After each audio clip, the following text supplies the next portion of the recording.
Hello, I'm Hansi Parchment. You're watching Talawa TV with Crystal Davis. I think the uniqueness of the Reggae Girlz is they embody the national motto of Jamaica, which is out of many one people. So when you look at the entirety of the Jamaica squad, you have dark-skinned girls, mixed race girls, girls who have black and Asian in them. You also have the homegrown players, so like your Bunny Shaw, your Konya Plummer, your Den Blackwood. So what that means in terms of from a grassroots perspective is girls who are born in Jamaica can look at a Bunny Shaw and hear that authentic accent and say, you know, if Bunny can make it, then so can I. Once you hear that authenticity, that raw Jamaican accent, they should be able to look at a Bunny Shaw who's now our captain to say, if Bunny can do it, especially if you come from the same community, the same parish as her, if she can do it, then so can we.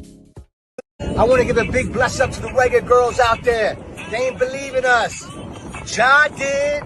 Reggae Girlz, keep winning, keep inspiring. I know you're going to be great out there. World Cup. Sadella Marley, nothing but love. Bless up from DJ Cal. And I represent for the Reggae Girlz. You know what I mean? Big up on yourself every time. Especially if you're qualifying for the World Cup back to back. You know what I mean? Sidela, big up yourself. One love every time. You know the thing go. Blessing off a flow like a river. Blessing off a flow like a river. What the Reggae Girlz do? Left them name night earth like a queen. Me have to big up the top soccer team. You know Massacre represent. Jamaica supporting it every time. You know the thing go. Hello, I'm Hansi Parchment. You're watching Talawa TV with Crystal Davis. I feel like I'm from UK, you know. See the moonlights on the town. Whoa, I'm getting ready. Talawa TV is in the town.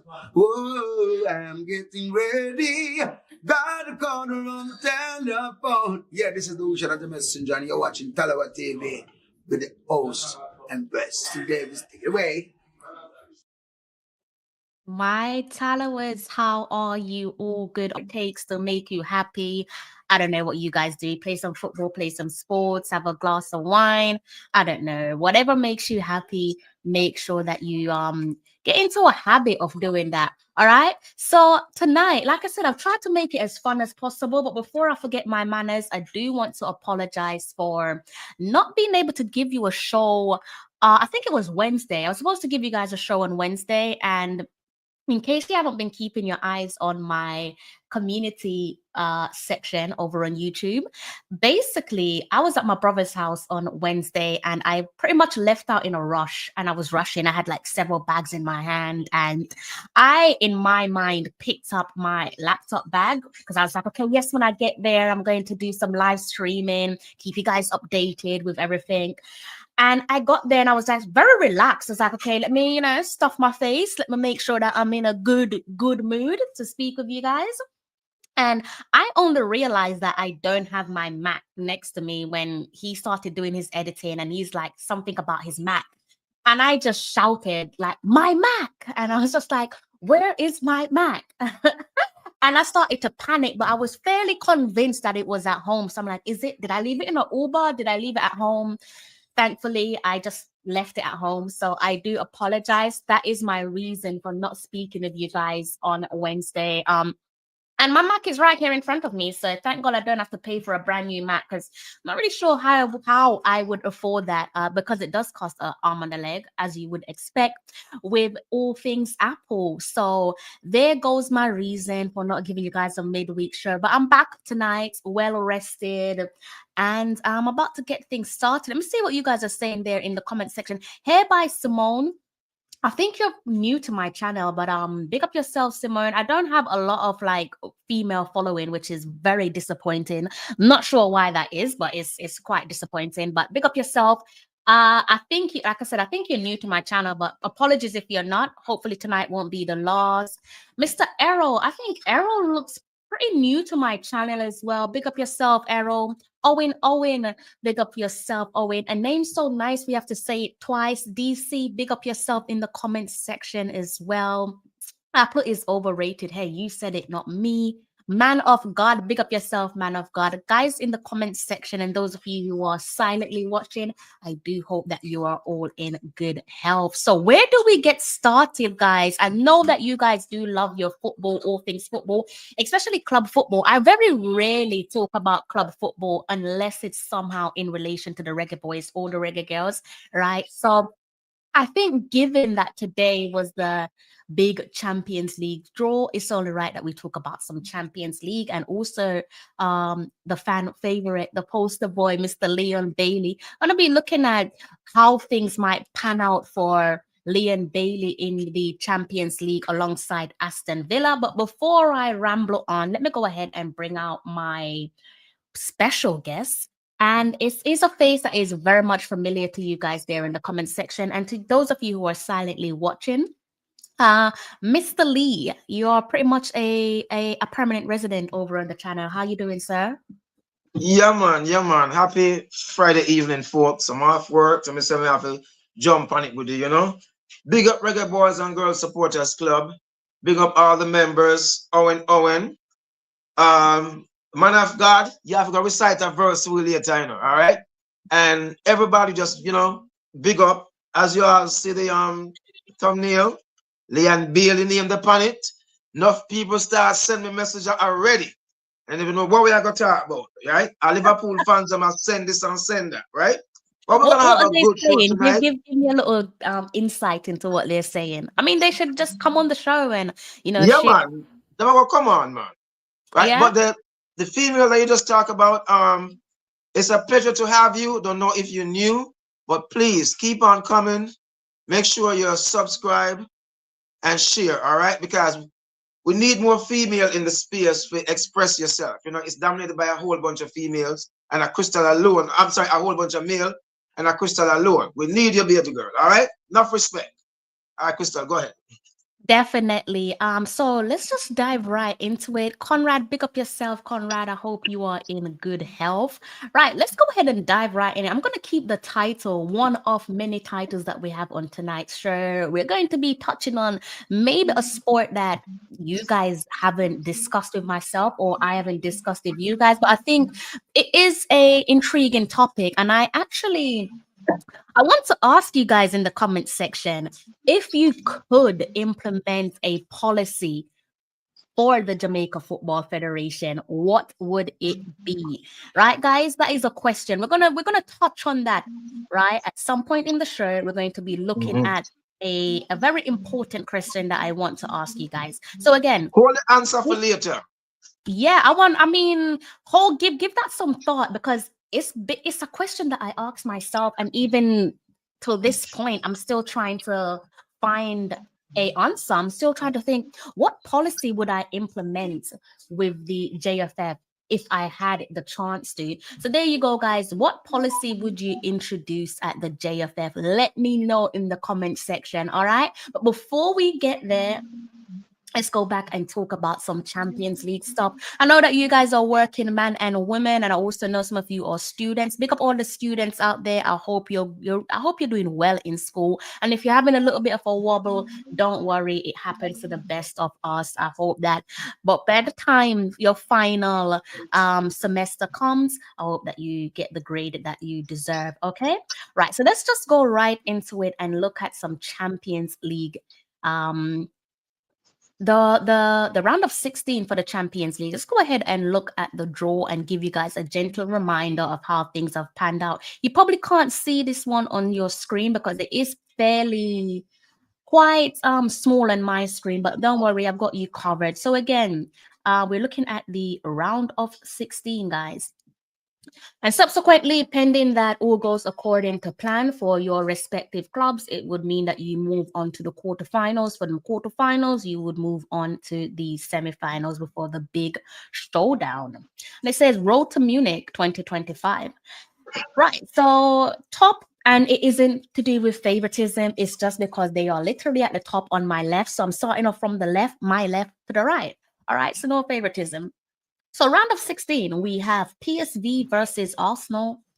We have a Madrid derby. So that is the giants of the Champions League. They'll be taking on Atletico Madrid. PSG are set to take on another giant in the Champions League, that be it Liverpool. Club Brugge and Mr. Leon Bailey, they have a date in their calendar alongside Aston Villa as well. And we also have Benfica taking on Barcelona, Dortmund taking on Lille. We have crunch time with a Bundesliga clash, that is Bayern Munich taking on Bayer Leverkusen. We also have Feyenoord versus Inter Milan. How are you feeling about the Champions League draw? I think it's a good draw. It's a great draw. I can tell you right now, fireworks and controversy with the Madrid Derby. Expect that right now. Fireworks and controversy. Okay, I'm telling you. So that's a good one. The next one too is the Bundesliga games. That's gonna be tough.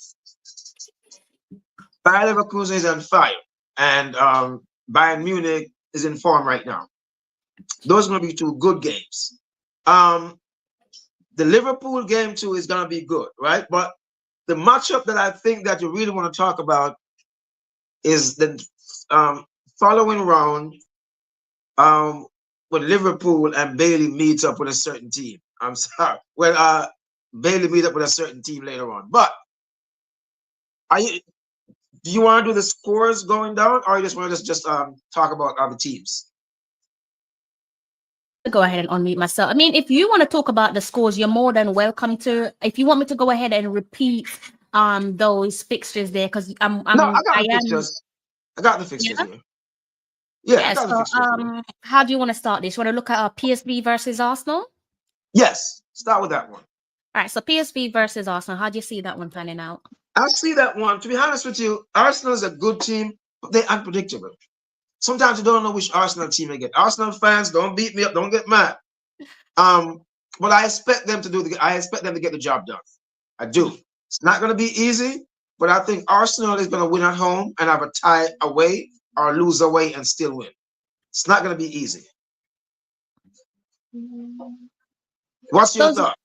For those of you there, before I continue, before I add to what you've said, for those of you who are wondering, these fixtures are will be kickstarting very soon. As of Tuesday, March the 4th, that is when we've got the first leg of these fixtures. And after that, we are looking at the 11th of March for the second leg. All right, so that's that is 2 weeks from now. Yeah, that's also, this is crunch time. This is where it starts to get a little bit tense. The exciting round of the Champions League. PSV, bit of a tricky one here. I definitely agree with you that Arsenal definitely unpredictable. You don't really know what to expect from them. It's a fixture that probably, as things stand, it probably favors PSV. You can't really bypass the injury crisis at Arsenal at the moment. The fact that they've had to pretty much go in for a last-ditch solution and turn to Mikel Merino as their forward. Yes, it did work, but is that something that they could rely on for the duration of the season, pending that they do have some pivotal games coming up, both in the Premier League as well as the Champions League? Only time will tell. So it is a fixture that's going to be difficult for them, especially if they don't have their star boy back in contention, that be it Bukayo Saka and also Martinelli as well. I know Martinelli has had an underwhelming season, I believe. I think it's been very underwhelming, but I'm sure Arsenal fans would be having their eyes peeled for him to return. Definitely be interesting to see what happens when Bukayo Saka has returned. How long is he going to be out for? He should be Well, he's back in training, so he should be back within the next few weeks or so, as should Martinelli. But again, saying what I was saying with Bukayo Saka, it's going to be an interesting one, pertaining to what will happen with Ethan Nwaneri. Does that mean that he then goes to the bench and Saka takes his position, returns to his position, as to say, in the starting 11, or with Martinelli still again having an underwhelming season, is Mikel Arteta potentially going to risk it and say, okay, Saka on the left, Ethan on the right, type of thing, so that's probably something that is being discussed behind the scenes. But I agree with you. I think again, pending that they get a couple of these players back in time, I think they should be able to handle business against PSV. Yeah, well, it's not going to be easy for them, but they should get the job done. Yeah, continue, Mr. Lee. 1 second. I'm just going to sort out my background because it's driving me mad. But Yeah. Continue, okay? Yeah, I think Arsenal is going to get the job done, but as we all know, Arsenal is unpredictable, right? It's a team that always leave it late, but I hope that, for the Gunners fans, that they put this one away early. And if they get Saka back, if they need him in this, I'm not sure if, that they actually need him. I think they should actually, if they don't need him, just hold him for the next round. You know what I mean? He just come back, not sure if they're going to play him yet. But Arsenal should get this job done. All right. Are you back? Yes, sir, I'm back. All righty. You want to move on to the next one? So you're saying Arsenal to win that one, yeah? Here's my prediction. They win at home and they tie away or lose away, but still get the job done. So you're saying that they're going to win on aggregate? Yes, they're going to win an aggregate. Because I'm telling you, PSV is not easy at home. They're not easy. Arsenal, they're not easy. Arsenal can be unpredictable, very unpredictable. Yeah. They're not easy. I mean, slightly different position last time Arsenal played them, getting the job done, drawing 1-1 at home. Away from home, as in at PSV's home, and then beating them 4-0. That was 2023. So much has changed since then, and as I said, you can't avoid the obvious injury crisis there with Arsenal. But moving on, what do you make of the Madrid derby? First of all, did you watch that City game, Madrid versus City? Yes, I watched it. And let me say this. Kylian Mbappe. Yes, he's back. As I say, give him some time and he gets himself together. I've been a Real Madrid fan since 1998. No, since 2000. No, I'm sorry, 1999. And I was with the team until about 2011 when I stopped because of something that the current president said, which was a black man did not sit well with me. I'm not going to repeat it here. And I used to buy their jerseys and everything. And because of my blackness, I just couldn't support them anymore. So let's leave it as that. But, however, these two teams, they don't like each other. This is a Madrid derby. It's always something. Fighting, there's accusing the referee of this, accusing the referee of that. But I tell you this, it's going to be fireworks. Fireworks. I expect Madrid to win because of it's like when you say Champions League, it's their middle name. When you say Champions League, it's Madrid there. You see what I mean? And I think that they're going to get the job done, but look for a lot of controversy. Look for a lot of fist fights and dirtiness on the field. Even the coach is going to go at each other. Watch. It's the history of these two teams. It never failed to spark. Never. I would like to think that it's going to be a straightforward, just like you said, there's going to be some controversy. It's a derby at the end of the day. It's one of arguably the biggest derby in world football.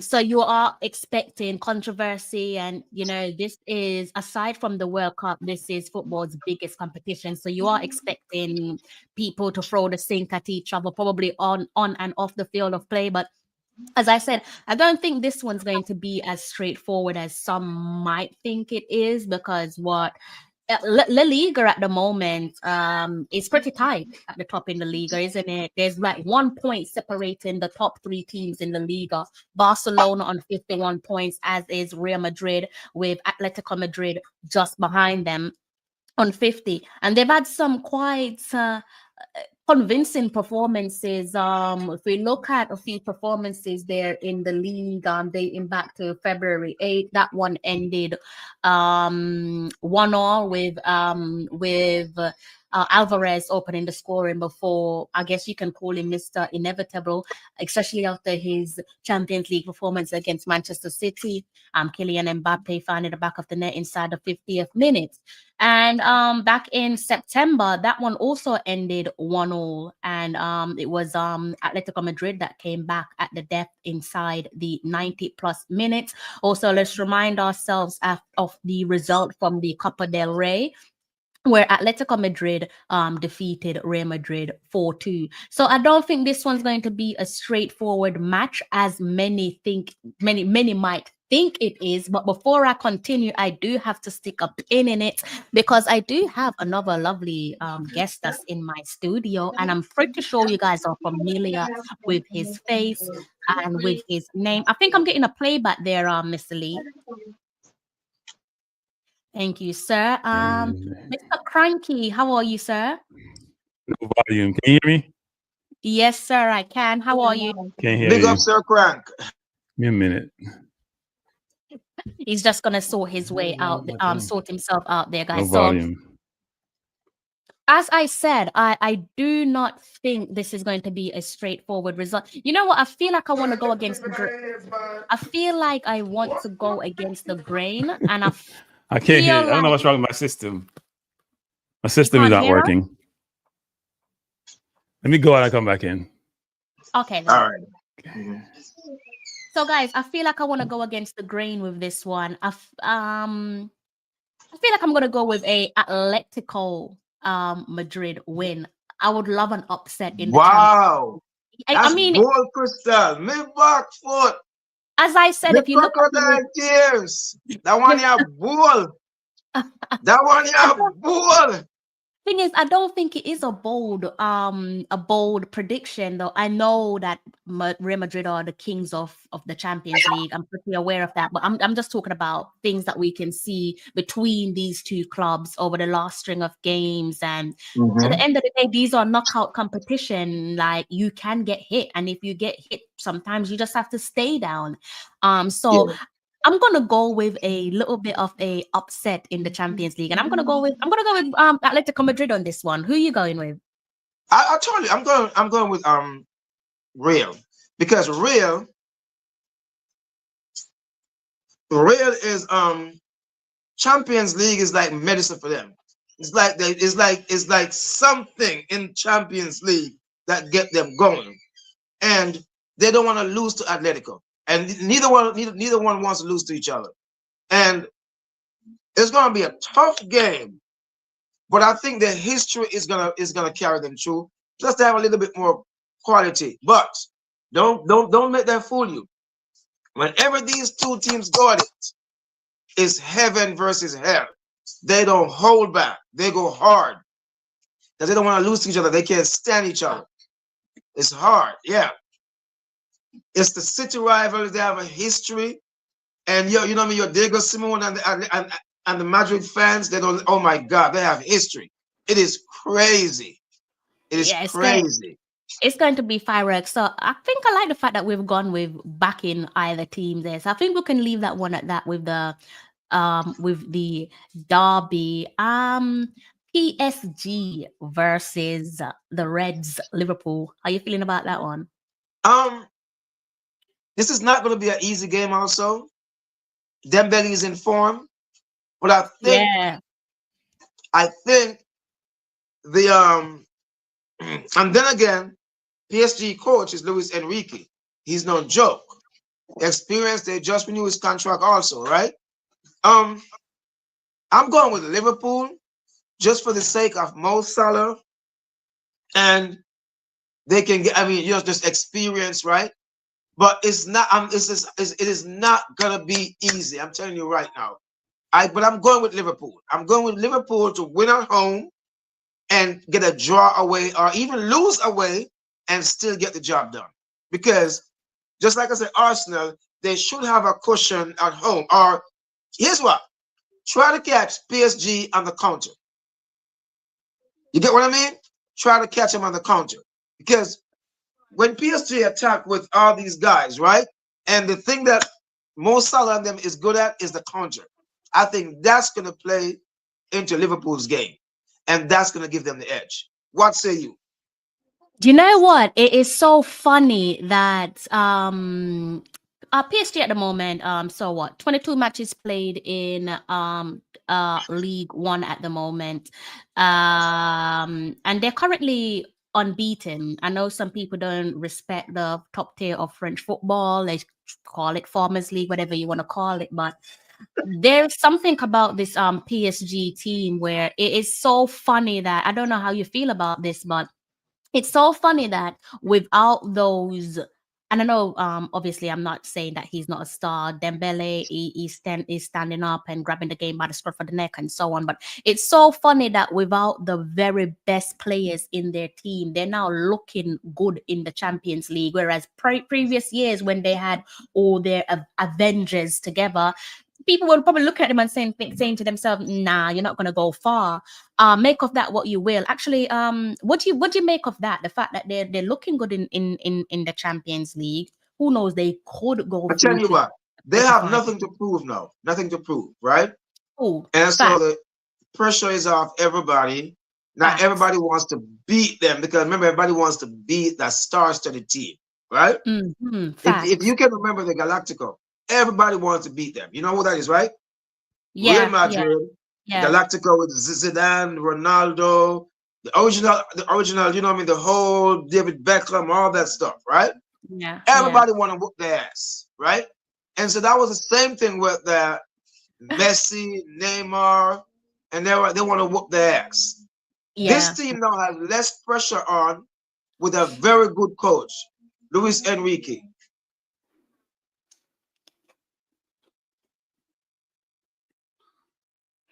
All right, guys. So just give Mr. Lee a moment there to come back and finish off what he was saying. Let me just turn my attention to the comment section. Nelly JC, God bless. Pick up yourself there. I hope you are well. I hope you're good. We all know who he supports. Pick up yourself. He says LFC live for the Champions League. Absolutely. Back over to yourself, Mr. Lee. What was you saying? Yeah, so back to what I was saying, when everybody wants to beat the stars to the team, right? You have Messi, all these guys playing. People want to whoop their ass. They're not there now, so it's less pressure on them, right? Yeah. And Luis Enrique is very experienced. They just reward him with a new contract. So, just like I said, this is not going to be a walkover. It's not going to be a walkover, right? But just look for a good game. Who knows? But it may come down to who wants it more. It may come down to what you do at home versus what you do away. But the pressure is not so much in PSG. They don't have to prove anything. They don't.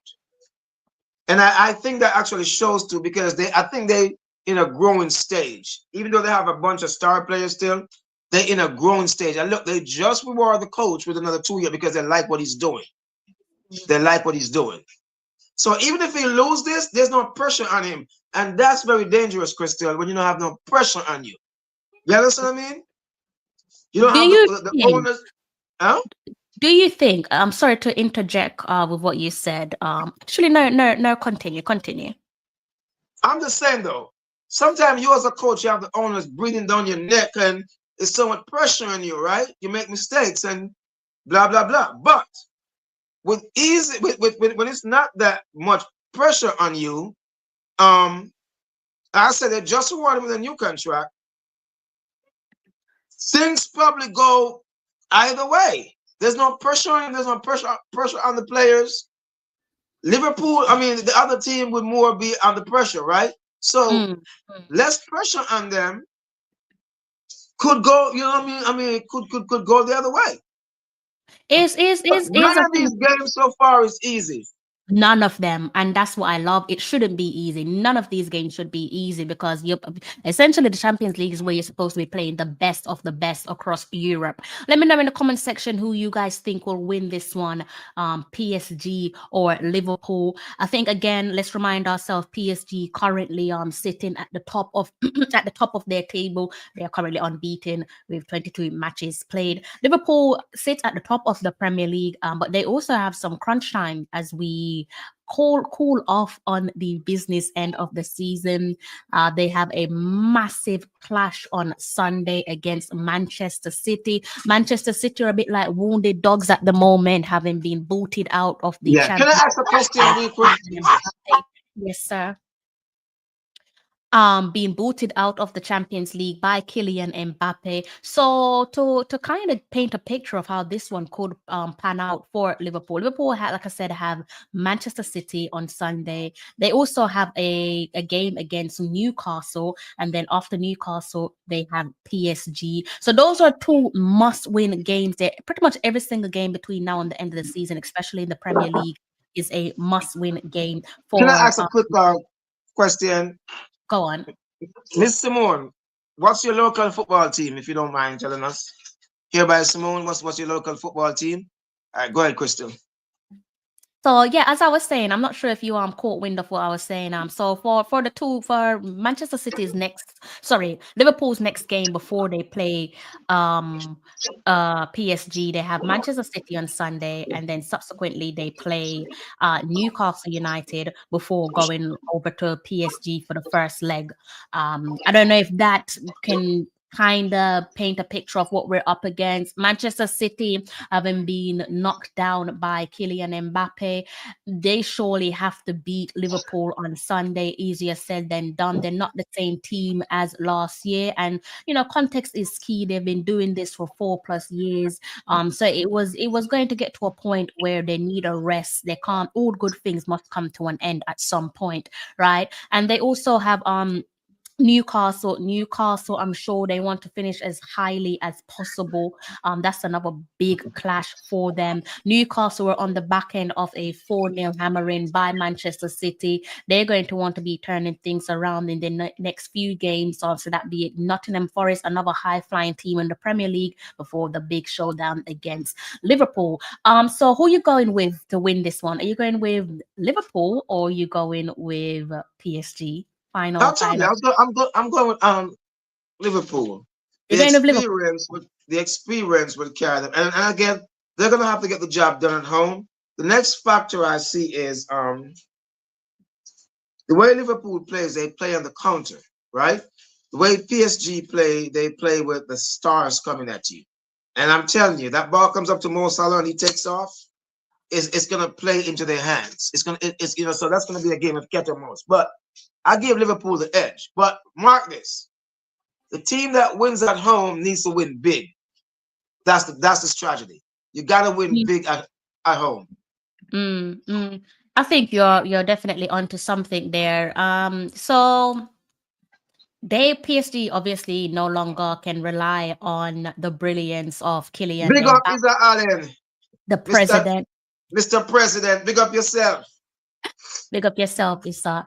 So as I was saying, they don't have the brilliance of Kylian Mbappe to rely on, but they do have a new poster boy, a new gunman that they can rely on, and that is Dembele. Be interesting to see how that one pans out. I'm all for upsets in this Champions League, but I think you're right. I think it all depends on how this first leg goes. I think if it ends in a draw with PSG playing at home first, and I think I could see Liverpool going on to be in So I think it all depends. And with breasts, people are thinking it's only breasts. They put what 7 past breasts. So again, all depends. 7 different goal scorers, so to speak. So it all depends on how this one pans out. I think, as you said, in the first leg. The other game there to look at is one that features our boy, that is Mr. Leon Bailey, Club Brugge, taking on Aston Villa. What's your thoughts on that one? This should be with the coach that Aston Villa has. And I love this coach. A lot of people didn't know this, that this coach was actually the coach that was going to coach Spain in the Russia World Cup. But because of some controversy that he took the job for Real Madrid and they didn't know, they found out that a week before the World Cup. And the players that was selected created a big controversy. So he's a big coach, right? I think Aston Villa is going to get this job done comfortably. Comfortably? Well, that's the comfortable at least by a 2 goal, right? And I think Aston Villa players can get this job done with the coach they have, and with the inclusion of Marcus Rashford, it gives defenders something to think about with his speed, right? So that's something that give them an edge. Now, no game is gonna be easy, but what I like is the notice every time I talk about is the coaches, the experience that these coaches has, right? It makes a difference. And Aston Villa coach, when is Emery, whatever his name is, you have to give credit to him for finishing the top 4, for kicking Man City ass, kicking all the top teams' ass, and he's still doing good. So yeah, you have to give it to him. I think you're right. Like Unai Emery is. I think obviously we've seen what he's done in the Europa League, winning trophies in the Europa League. A lot of people do have him down as the, what do you want to call it, as a cup competition manager. Saying that again because of his stuff that he's done across Europa League, that they do believe that in cup competitions, you can almost back him to perform well. Obviously, obviously we know how his story panned out with Arsenal and subsequently having to leave. But I think context is key with everything. I think perhaps he was the right man at the wrong time for Arsenal. And we're not going to get into that because it's not an Arsenal show. But we're not going to get into it. We're not. It's not an Arsenal show. Sorry.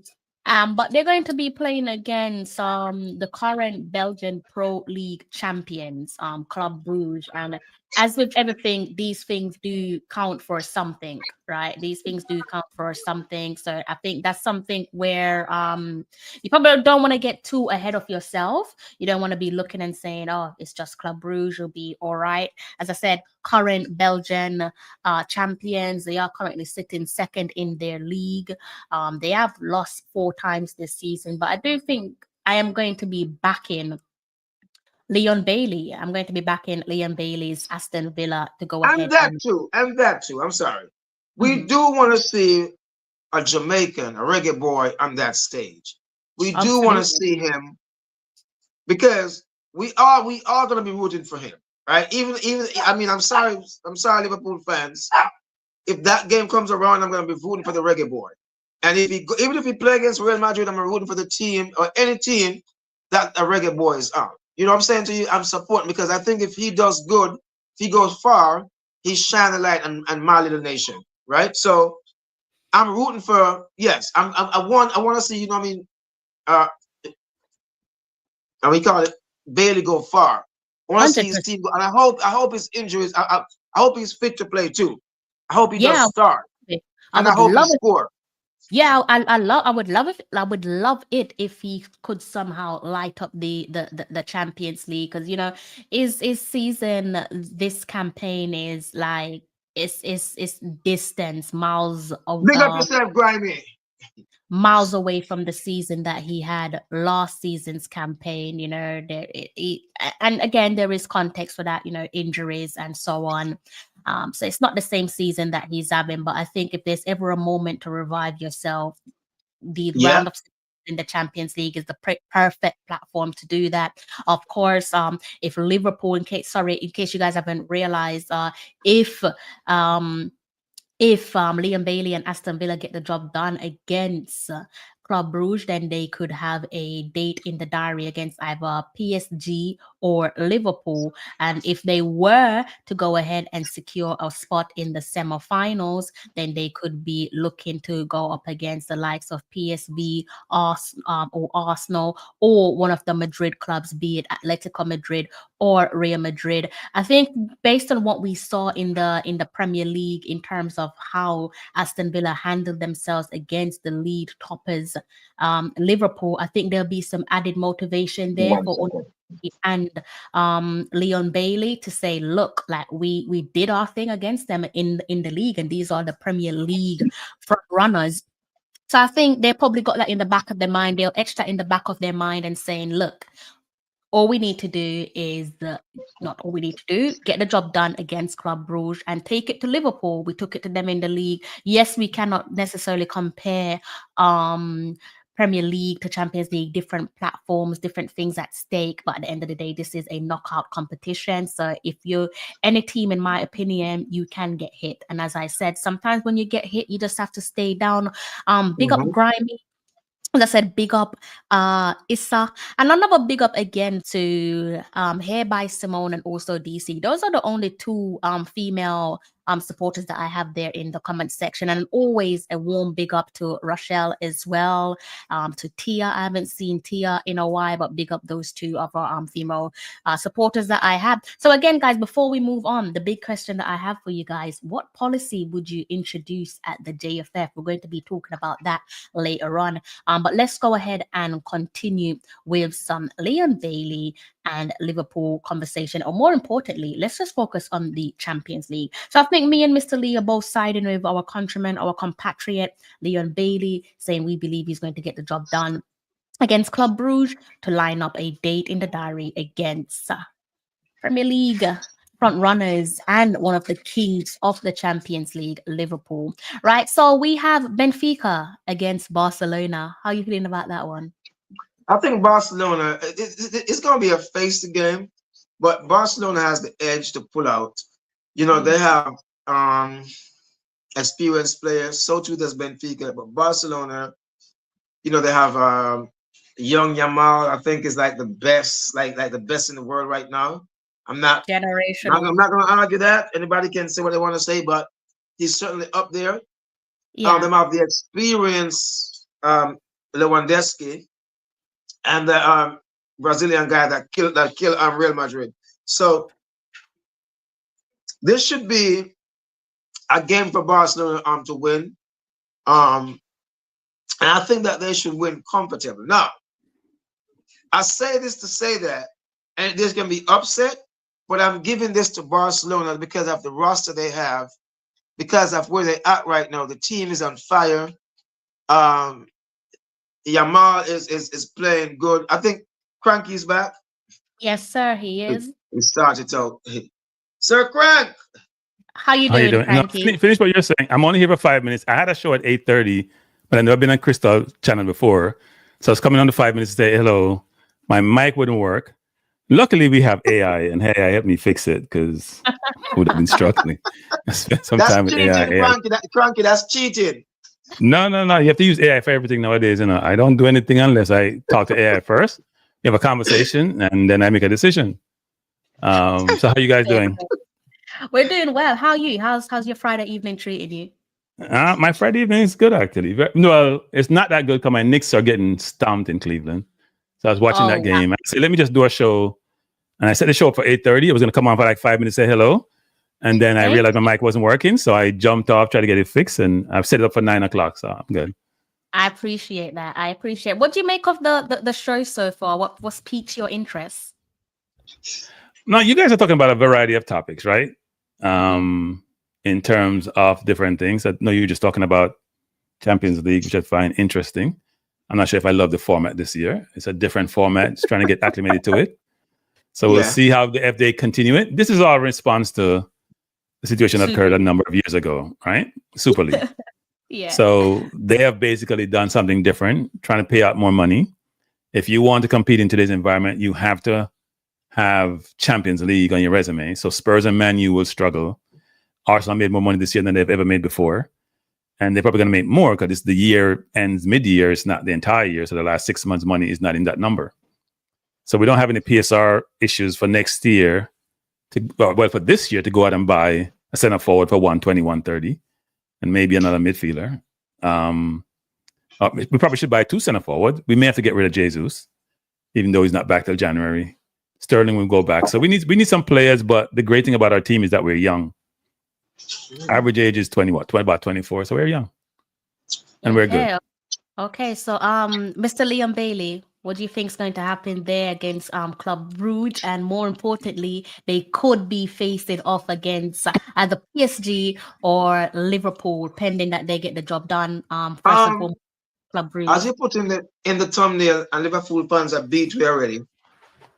Oh, really? I would love for Bailey as a countryman to go through.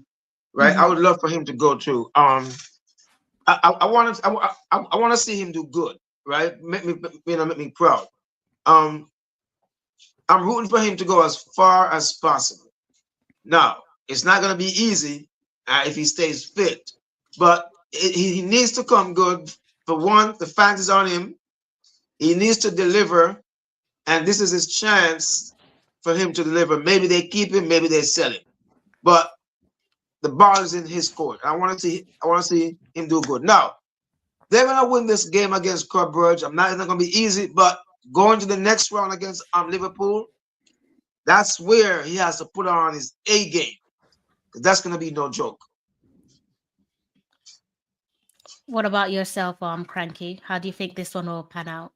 Club Brugge played really well against Atalanta. They were the much better team. Atalanta beat up Leverkusen last year in the final of the Europa League, so it's interesting. Obviously, the teams change year over year, but Leverkusen doing well in the German league this year as well as they won it last year. I would expect Villa to probably go. Villa's problem is defense, right? They have a lot of defenders who are out. Yes, Torres haven't worked out. They sold one player to Turkey. Their defense is not what it needs to be. I think Emery will make a number of changes next year. For this year, though, I mean, he brought in Rashford. He brought in Asensio. They both look very good. I don't think Bailey's going to get much playing time. I mean, he's been injury prone this season. Villa fans are not enamored with Bailey anymore. He did brilliantly last year. He was being touted a lot last year. This year has been a struggle. He has about one goal this year, if I'm not mistaken. So he's struggling with injuries and with form, and that's not a good. That combination is not good. That's why I said this is his chance. This is maybe his only chance to prove something. Go ahead, guys. I don't. He's in a tough spot because they bought Diaby and sold him after a year. Now Bailey did better than Diaby last year, but they're very similar players with similar abilities. Now they got good money for Diaby, and they had to ensure they are in conformity with PSR rules. But I think they're gonna go. They probably will take Rashford in. They probably can't afford his salary. They probably got to figure something out with Man U. But I'm not sure Rashford have a future with Amorim at Man U. They're gonna go out and get players, and players like playing for Emery. It seems like. So Bailey position on a threat. I mean, Marcus Rogers is playing brilliantly. He's playing false wingers versus playing Bailey sometimes, which if you're a winger can never be a good thing, right? If you're a winger and he's playing McGinn, he's playing Ramsey in your position, that can't be good. They're not wingers. They can't spread the field. They can't create a width that you're looking for. They can't go by defenders, and he's not playing you, which basically says something about your game, where you are, and what his perception and perspective is. So Bailey needs to up his game, or is he going to be up and out? And fans in England don't have tolerance for non-performance. What have you done for me lately? I agree with you. He had to up his performance. The fans are screaming at him.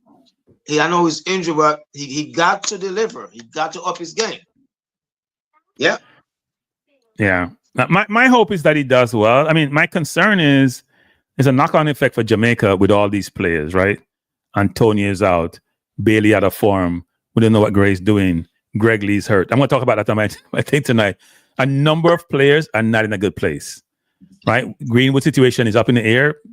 I've heard so much situation, both behind the closed door and in the public domain about Greenwood and the situation with him. It's not a good situation. Obviously, he can't play for England again. That's undoubtedly. There are people in his camp think that he still have a chance to play for England. I can tell them there's no way in hell he's playing for England again. Not the way England operates, right? Mm-hmm. Wrong shade, wrong thing to do. It's not happening. So Jamaica made his only option, and he's pontificating and, dilly-dallying. This whole notion about his mom not signing papers, that may be the case, but if you want something bad enough, you'll get it. I don't think he's perturbed. He's a top scorer in the French league. He's scoring phenomenal. He's about 14 of 22 or some ridiculous number. He was great in the Spanish league. He's a phenomenal talent, but he's a phenomenal talent who's probably flawed in some respects. And that hopefully he fixes his situation. But at the end of the day, Jamaica can't be thinking that that's going to be their out card because he's not a surety. Lewis Baker is Lewis Baker is coming either March or June. Lewis Baker to me has a better setup than even any of the midfielders in terms of goal scoring. I think he's about 1 in 4 or 1 in 5 or 1 in 3. He's a very good scoring ratio for a midfielder, and he's getting up there in age. But we need people who can put the ball in the net because we don't do that really well. I Cranky, think. So do you think? Let me ask Cranky this question. I have this big debate every day. We need midfielders and we need strikers. And the argument I'm hearing from people is, if our midfield is fixed, then our strikers will start to score. What say you? I don't think the two are the same. I think they're mutually exclusive. Our forwards, when they get chance, not scoring. Gray missed penalty. We don't create enough chances. I'll say that. But when we get them, we're not scoring them because everybody's out of form. Our midfielders are not goal scorers. We don't have a midfielder as a goal scorer. My hope is that we'd have brought Ravel in, no matter what Ravel is situation he's on the beach, getting a pot belly, still bring him in because his ability to be comfortable, on the ball with under pressure is an attribute that not everybody has in football. Right? People get ruffled when they're really pressured. He doesn't feel pressure. No, he's a challenged kid. He's going to be a challenge kid for the rest of his life, and he's getting up there in age.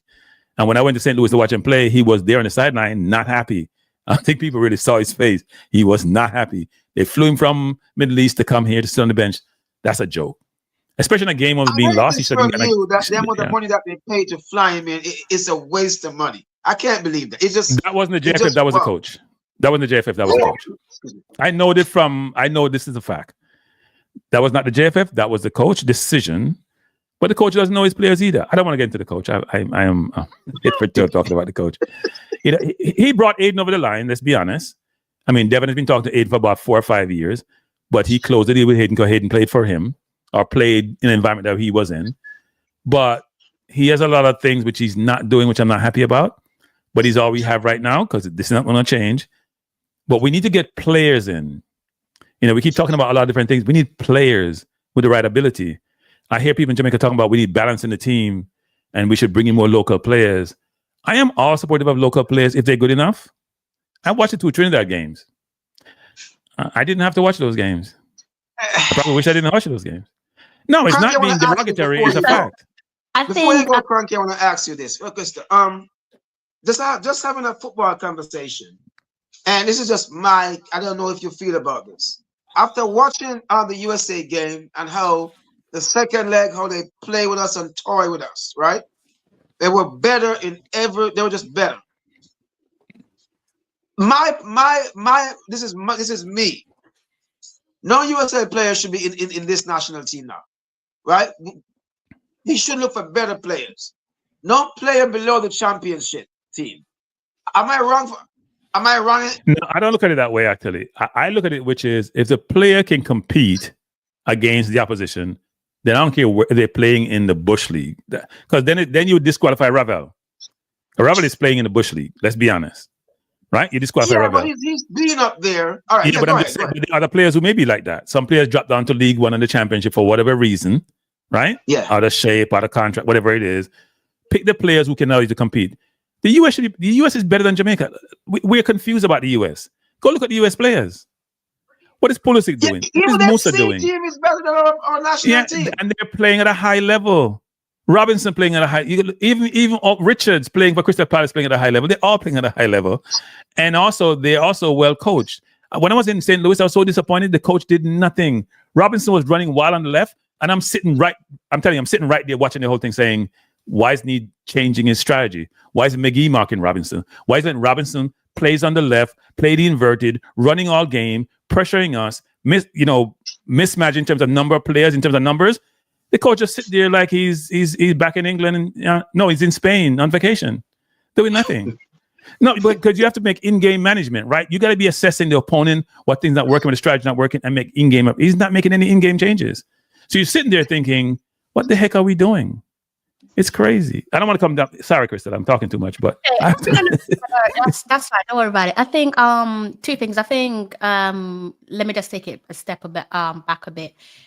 I think just like you said, if you're good enough to play, you should play. And if we go and we say, okay, no, sometimes I really think we have to remind ourselves of who we are rather than who we want to be. I don't think Jamaica, the men's football team, we are nowhere near the level to be saying we're not taking players from, let's say, the USL. If they are good enough to play, like bring them into camp, let them play, because who knows, that player that you're turning down from the USL might actually suit your team better and give you more than a player from the English Championship or the Premier League. Just because they're from the English Championship or the Premier League doesn't mean that they're that great or even good or subpar, to be honest with you. So I think if they're good enough to play, they should play. I think, it's been a while now since I've seen, let's say someone like Damian Lowe. For me, performances that I have liked with Damian Lowe, I think coincidentally actually came when he was playing in the Egyptian Premier League. And I don't know no one that watches the Egyptian Premier League, but I feel like his better performances for me, I know you guys might look at things differently, actually came when he was playing in the Egyptian Premier League. And that's probably a league that no one in the comment section watches. No disrespect to the Egyptian Premier League. So again, I think if they are good enough to play, then they should be given the chance to play, because we are not who we think we are. We really just aren't. It's just how many times have we been humbled in our failure of trying to qualify for FIFA Men's World Cup? How many times have we just been having to walk with our heads down, like failure after failure after failure? Yes, you can say the JFF are at fault. Yes, you can say the coach is at fault. Yes, you can say, the 12th man played a role in their downfall, as did new media. Yeah, that's all correct. But also the players are to blame as well, because they're not that good enough. They're not that good enough. A lot of them are just fortunate to be given a call up, but they're nowhere near levels. They're just not. So I just think, if you're good enough to play, you should definitely play. My last point before I go, and we shouldn't have this superiority complex when it comes to footballers. Tony, Watkins, Antonio, Pinnock, Vardy, all should tell us that there's some players who play in the lower leagues who may have the ability to play at a higher level, whether it's by chance, whether they mature late, whatever the reason is, they may get there. There are gems to be found in any of these leagues. If you search hard enough, if you're perceptive enough, just go out and find them. A lot of players who may have bumps along the road, like a Ravel, take the wrong turn, have ability, but never achieve their potential or exceed their potential, right? I was just say achieve. I know so you can exceed their potential. So my view is go out. But this coach, I don't. Let me stop talking about this coach because he annoys me. I must say, he annoys me. I feel like me and you do a shirt together. I know where you're going. Go ahead. He annoys me. He annoys me. No, because look, when you're a leader, when you're a leader, when you're a manager, when you're a strategic thinker, you get frustrated. I'm not saying I am, but I'm saying you get frustrated. You see certain things, you're just like, this is nonsense. Like, this is nonsense. You're sitting in England on your butt doing what? Right? Go out there and you should be in France with Greenwood in his ear, being down the championship at games, watching. I see Pochettino at games, his assistant at games, at Crystal Palace, watching Adams play at Bournemouth. They're everywhere searching for their talent, looking at their talent, assessing their talent, and how they're going to use them in their environment. But anyway, I got to go. Frankie, do you know what he said, Frankie? I don't mean to cut you off. Do you know what he said? He sits down and watch this thing called FIFA, whatever it is. He said that I can watch every game as soon as it's finished. That's what he said he does. Yeah. He's watching his That money. is Anyway. No, you've got to dash, guys. If you want to tune into Cranky's show, I've left the link in the comment section. No, you should stay on Crystal's show. She's done. Then if you have time, come watch my show if I'm still there. All right? We're not playing that game. Man. Crystal, thank you. Over, Cranky. After we're done, after we're done, we'll come over. Yeah, bless up, Crystal. Bless up, Jeremy. All right, we can we're gonna head over to Cranky's show after we finish off on this one. All right, guys. See you now, big Cranky. You guys subscribe to his channel. Just again backtracking on what Cranky was saying. Again, I think in this day and age, I think when you're looking at certain levels of controversy, you really don't have much choice to make. Whether it's to do the right thing. One second. Eric, so you saying that the coach not supposed to go around and check on players? Come on, man. That's his job, to go around and scout player, Eric. That's what he get paid for. Go around and look for the best player. Just don't sit and wait for assistant coach. He needs to do his job. That's what he get paid for. What you saying? Just lost train of thought. As I was saying, as it relates to controversy in this day and age, whether you want someone to act with a moral compass or whether you don't think someone is acting with a moral compass, I think within today's day and age, where we're living in the social media day and age, when certain things is presented to us and there is evidence on the line and people have access to said evidence, I think when you look at England, I don't know how they do things behind the scenes, but if there is anyone behind the scenes that's saying actually they want to give someone like Greenwood a second chance, again, today's day and age where you have social media that plays a big role in everything that we do, and people have access to evidence, and you could hear and see certain things, again, in relation to Greenwood, from the audio to the screen recording. And I'm not going to get too deep into that conversation. I actually that you can say that Reiss has played a role in England not wanting to call him up again. I don't think in this situation Reiss has played a role.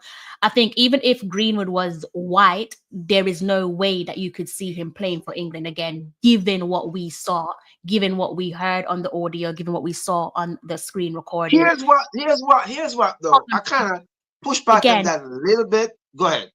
Hold on. Again, because I think a lot of the times when people are talking about Greenwood, they purposely ignore the fact that we saw the evidence for ourselves. This is not hearsay. Again, I'm not here to tell people what to do and what to think when it comes to Greenwood. If you want him to play for Jamaica, that's on you. That's none of my concern.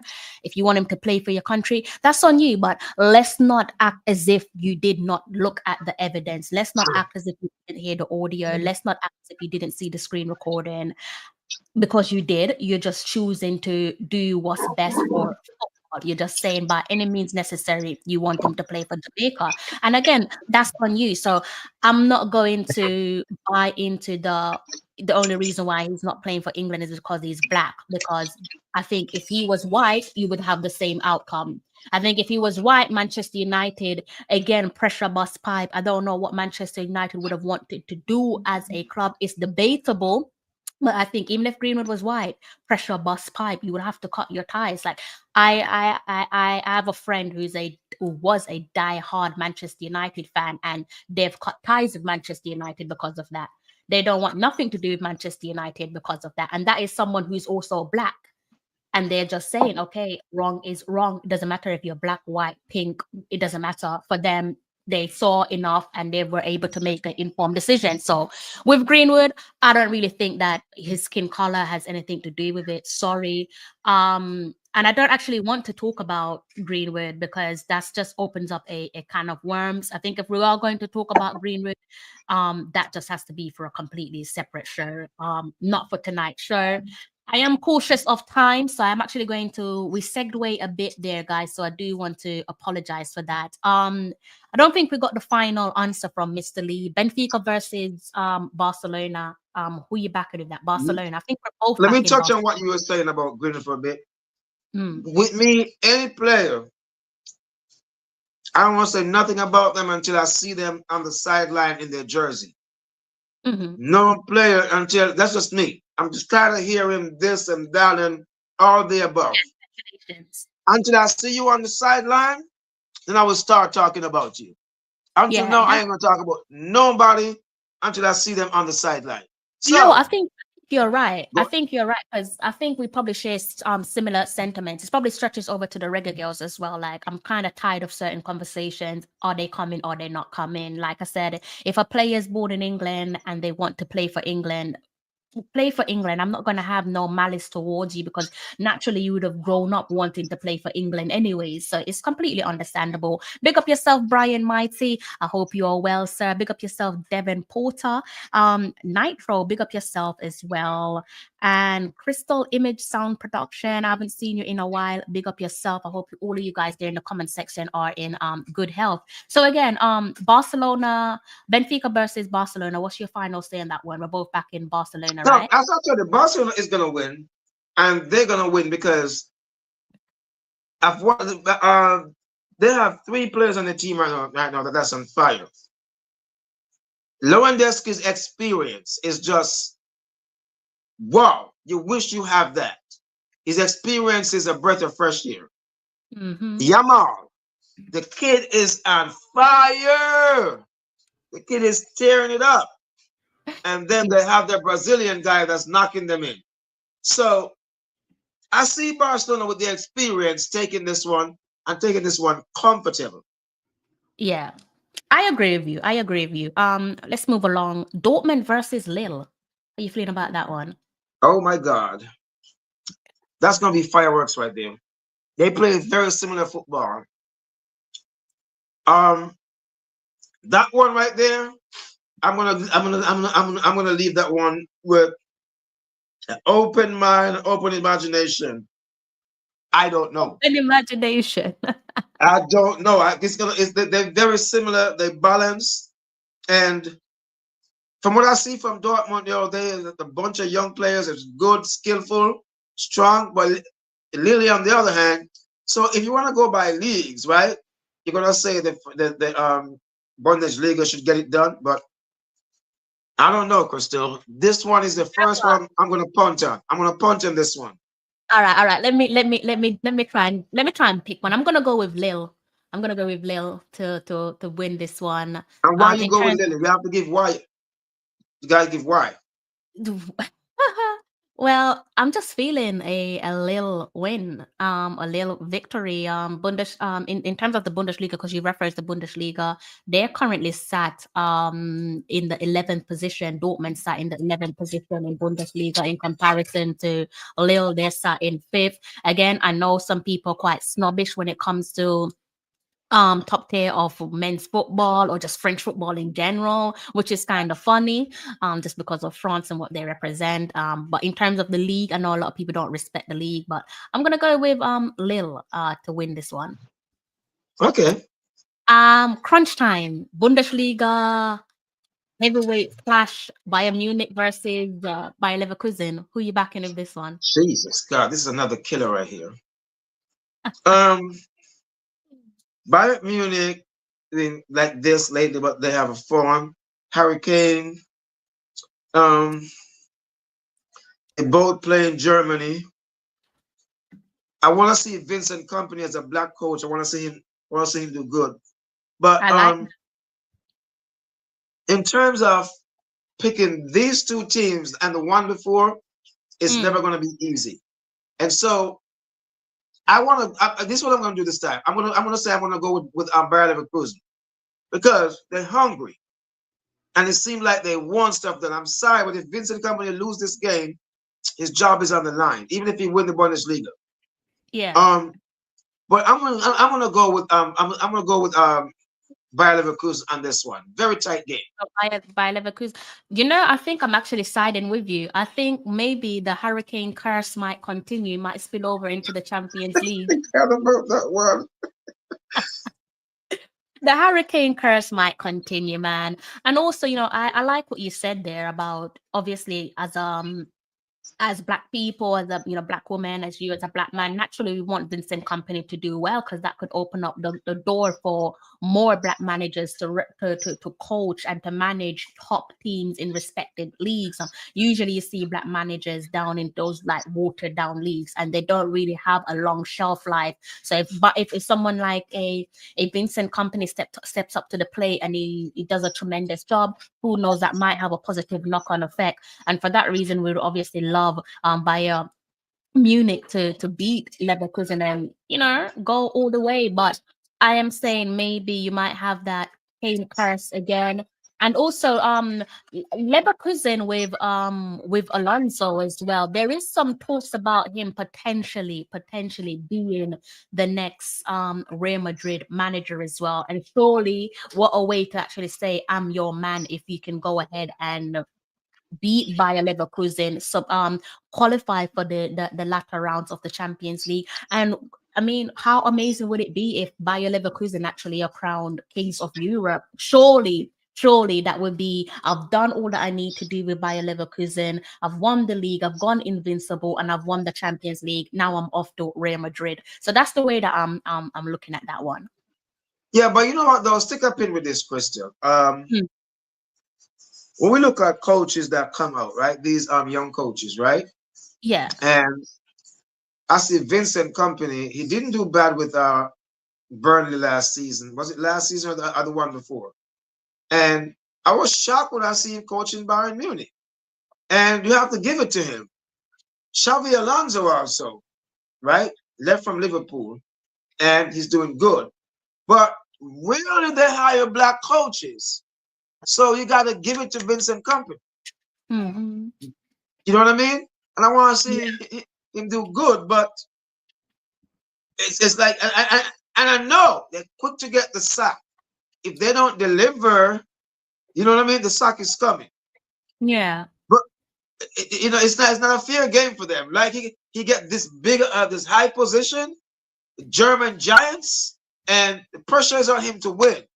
I want him to win because I want him to show that other Black managers can do it, not just at a lower level. You see what I'm saying? They can do it at a big level, right? Yeah. But it's a hard challenge. But I'm not gonna go back from my pick. I'm going with Bayer Leverkusen.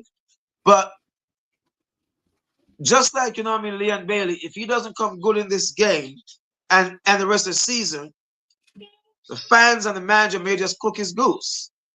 And if Vincent Company does not win the Bundesliga this season or do progress further in the Champions League, which I do hope that they give him a little bit more time, but these people, they love to cut. You know what I mean?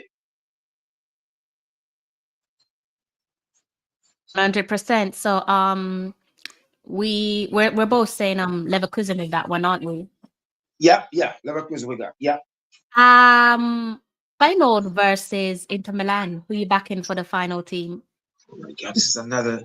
These teams are just, and there's another Dutch team in the league, and another.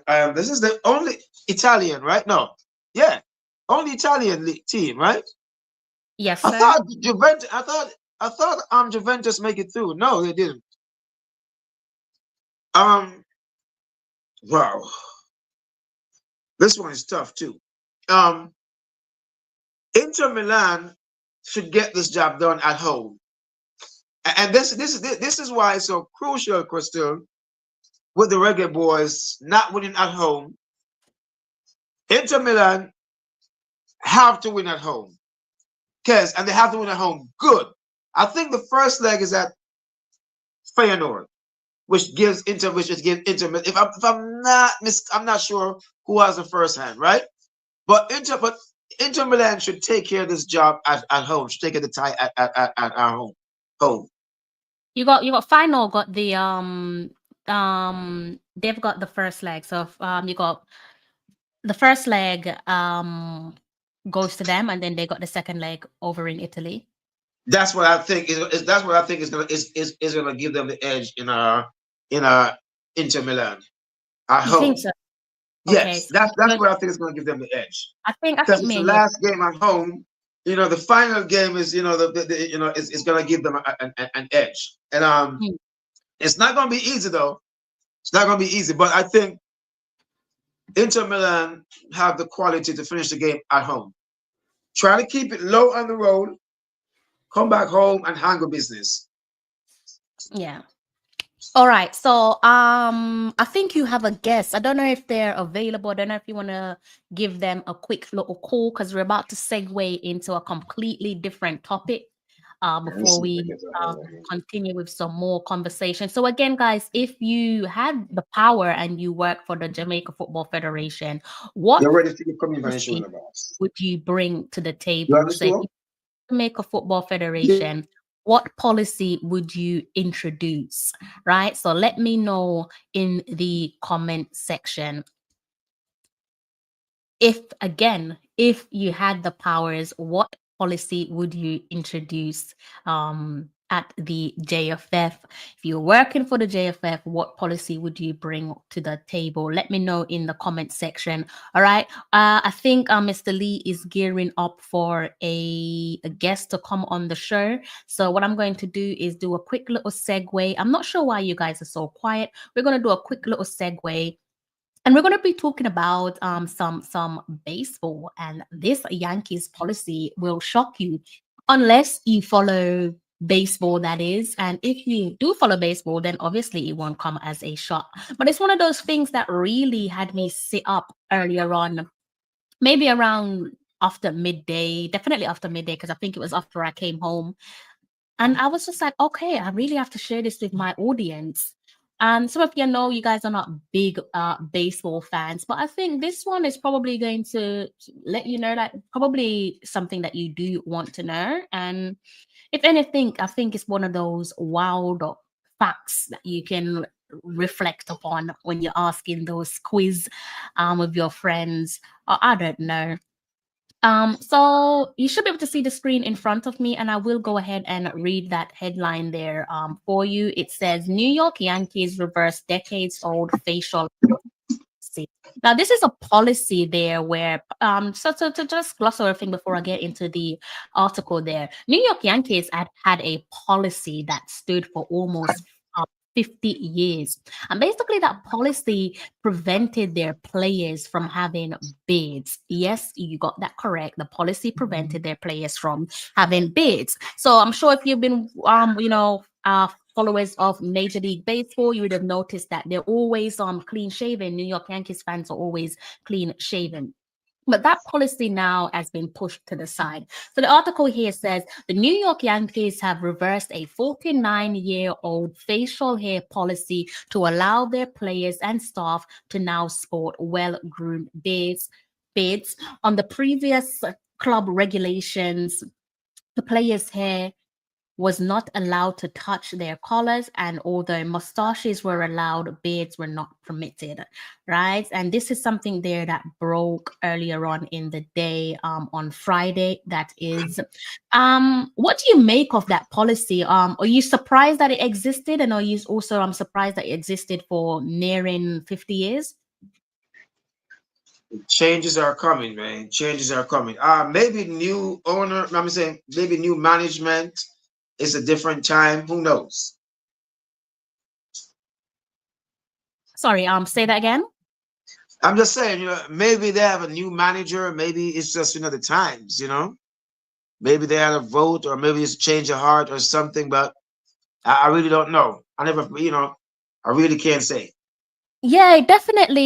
They definitely spoke internally about changing the policy before making the announcement that the policy would change. And I just thought, again, it was just one of those things that I never picked up on it. Again, I don't watch Major League Baseball religiously, so that's probably one of the reasons why I didn't pick up on it. But I did think, wow, like how many players would you have missed out on in terms of world-class players because you have this policy that shouldn't be? I'm not a man, so maybe you can share some insight. Is hair a big deal for you? Is facial hair a big thing for you? A lot of teams are like that. I remember Alan Skillcoat when he went to Brazil, and he because of his dreadlock, he got, discriminated against and stuff like that. Teams have their policy, just like some school, you're here. To be honest though, if they weren't losing money, this policy would have been changed a long time ago. So if it wasn't affecting the team, maybe they didn't care much about it. You know what I mean? But maybe now that the time has changed. That's maybe it. But if they wasn't losing money for 50 odd years, they wouldn't care. So I don't know if it's the times caught up or whatever, but things have changed. I have no idea. But that's interesting to see they make this change after 50 plus years.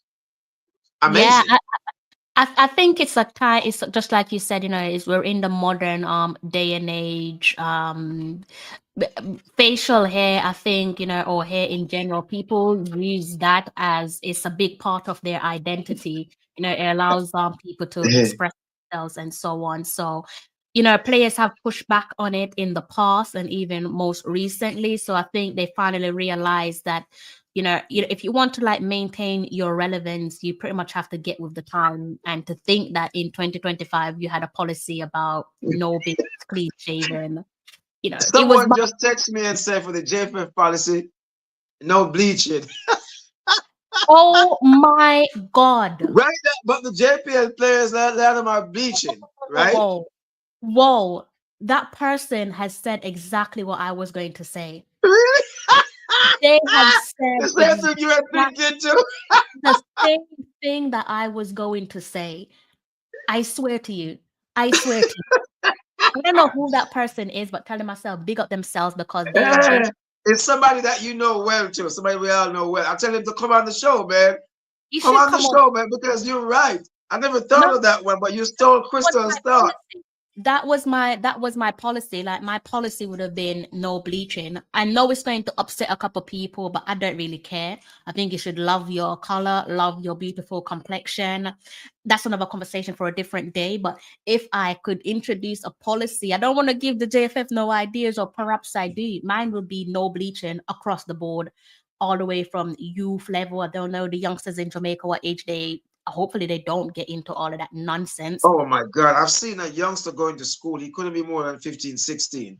And his face was looking like a ghost, white as snow. And I've seen a couple players actually bleaching themselves too. Yeah. There's a former national player that used to play, I'm not gonna call name, used to play outside of the country and came back home. And you see the man, you literally are just like, what the heck happened to you? Yeah, I like ghosts and culture. It's just like, if I'm not mistaken, I think either yourself or the guys in the comment section could guide me here. But there was a player not too long ago where I'm pretty sure the president, Michael Ricketts, said that he couldn't be part. I think he might have backstepped. I'm pretty sure I saw an article where Mr. Ricketts had said a certain player cannot represent the national team because he bleaches. But for me, when I saw this policy about the New York Yankees, straight away I was like, if I had my way with the JFF, my policy would be no bleaching. Sorry, it's going to piss off some people. I don't care. My policy, again, would be no bleaching. What would be your policy? My policy is, I never have one I thought of, but my policy would be to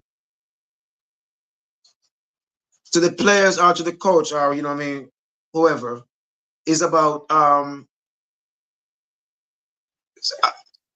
want to implement, a thing, with the coach of where I want the team to go. That means punctuality. Every man, nobody is bigger than the team. This go forward because of what happened before, right?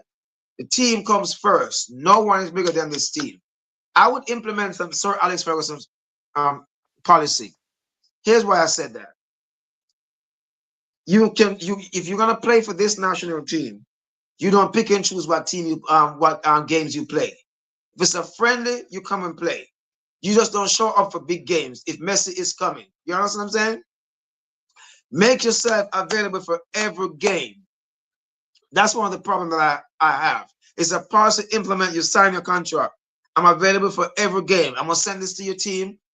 We're playing 6 games in so and so. You just don't show up for look, there's a policy in. If you don't show up for 6 friendly games, but for 2 or 3 friendly games, you can't show up. You can't show up for World Cup qualifier. You can't show up for a big game we play in Argentina. That one of the things I see happen in the past. That's my pet peeve right there. But I get you on the bleaching thing, and I support you 100% with that one. Because I can't go back on your thing. You know, if anyone knows Mr. Ricketts, tap him on the shoulder, tell him new policy, no bleaching. I would back him with that one. No bleaching, man or woman, don't care. No bleaching. I think you've touched on something that I was going to discuss at a later date, but scratching the surface, I think. Listen, gone are the days where a lot of players truly stood for something purely based on footballing reasons, right? Like, we're not the stuff that you're talking about like those old school players, and we don't really have that these days. Like, we're looking across the board where I know we discussed someone like Kylian Mbappe. There was some reports saying that he only wants to play certain games and he wants to, you know, quote unquote prioritize his club career, etc., etc. And I already dived into that where Kylian Mbappe is concerned, but he's not the only one. But I'm definitely going to be siding with you. Policy, you come and you play for your nation. I'm not trying to hear this nonsense about putting your club first. You want to put your club first, you're also going to be putting both feet out the door, and I'll be the one to close the door behind you. Yes, there are some exceptions where you need to not be in the national team. If we're talking about mental health and well-being, if we're talking about your family needing you, absolutely. If you're injured or you're just making your way back from injury, absolutely. It's understandable that you shouldn't be part of the national setup. But if it's a case of you're just saying, you know, you're the big I am and you don't want to play in certain friendlies, then I can't back you with that. Sorry, I just can't back you. So yeah, I agree with you. There should be a policy there that's just like you show up to play unless it's within reason for you not to do so. Yeah. This man Stephen texting me about the bleaching. He wasn't joking. I tell you, if you come on the show, man, it's a serious thing going on. But I want to tell you though, it's at the school level too, right? It's at the school level, and so it has to be implemented into the leagues, right? You can't just, because if you're gonna choose a player to come in the national team that's playing in one of them league and he already bleach up, it's a situation we have to start that policy now. Like, it doesn't look good when you go abroad. It doesn't look good on you. You know, no one knows the true colors, right? Because this photo is saying one thing, but this photo right here is showing a white face. Most of the times, you know, percent of the time you don't look good anyways. I'm sorry, but you don't look good. You look like ghosts. You don't look good. They look like there's something seriously wrong with you. It does not look attractive at all. Like, your natural skin color, you actually look better with your natural skin color. You look way better with your natural. I think, you know, it's probably something to do with self-confidence, and that's probably something that they need to work on. It's also to do with fantasy and what is glamorized and what is seen as pretty and what is seen as not so pretty. But yeah, for me, and that would be across all sports. If I really had my way, athletics included, no bleaching. You want to bleach, fine. You're not representing our country though. You can't tell a man what to do, but do that, cool, but you're just not going to be representing our country. And again, let me know what you guys think in the comment section there. DC saying, seriously, the chemicals is 99% of those products are toxic, and over time it can seriously damage the health, disrupting. Yeah, I mean, you seem to know more about science than myself, or maybe you did some research pertaining to the damages of skin bleaching, because I saw you said another comment.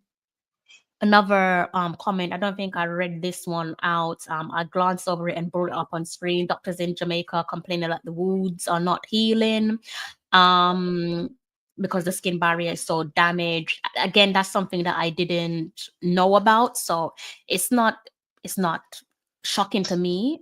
Obviously, if you keep doing the same thing and you're eating away at your skin, it's bound to happen. I think I've upset a couple of the bleachers because they've exited the live stream, but good, you should be upset because you wouldn't play for my country. I'm not backtracking on that. You know, the first time I ever see, you know, the first time I saw this, I was living in Washington, D.C. It was 2005. It came in the Washington Post. And I swear to you, I'm kidding you not. Two things that they were talking about, black girls were doing. Caribbean girls, Jamaicans, and then they show it started to spread. It's in different places. They were taking the chicken pills and they Yes, were I remember. bleaching. Yeah, I Chicken remember. pills and they were bleaching. And to see My Little Nation in the big Washington Post, I was like, oh my God. And I started making calls and it was like, yeah, it's a serious thing. Farmers can't get no chicken pills. Yeah, the chicken them Farmers kind can't of. get no chicken pills. Yeah. And they interviewed one girl and she was so proud. Yeah, it made me big butt and big lips. And you're in the paper. And I was like, oh my God. And then the farmers were complaining they couldn't get the chicken pills to buy for the chicken. Yeah, I remember that. I feel like that was some 15 plus years ago, right? That's what I'm saying. Yeah, it was a good while. Before, I think it was about 2006 to 2007. I'll never forget it. Good while. I do remember. It was in the Washington Post. And the big Washington Post, because I read the paper every day. That's what I do. I'm in politics, all this stuff.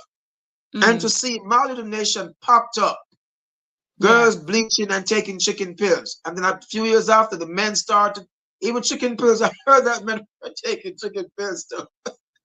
That was some serious stuff, man. But I did with that, but you're right. Countries should have teams should have standards, and there's changes. All right, look, as we talk about changes, right? The Reggae Boys just have a policy at one point. If you have a prison record, now I don't know how old you is, but Jamie Lawrence, when he came from England to play for us, he came from Bradford. He has a criminal past. And the JFF policy was that if you have a criminal record, you can't play for the national team. And they lifted for him. And everybody looked and said, you know what, everybody deserves a second chance, right? He got in trouble young and early, came out of prison, fixed his career, and became a Premier League player, right? And so you can see where the young man changed his life around, right? Captain Burrow looked at it and said, you know what? This man turned his life around. He changed. Let's give him a chance. And he did came from he did came and did, you know what I mean, I'm good for us. And I think that anybody who make mistake when they're young, the national team can give them a chance if they are up to the level. I hear you, but again, within the context of things where you're looking at things from a modern day and age, you also have to prepare yourself for a backlash. You can't necessarily, not all situations are the same. So Jamie Lawrence, I'm familiar with Jamie Lawrence and his situation. No one can compare Jamie Lawrence's situation to Mason Greenwood, as much as some might try. No, that's a total different. That's remember I said he got himself into some form of criminal activity. That's two different things. I'm not going to compare.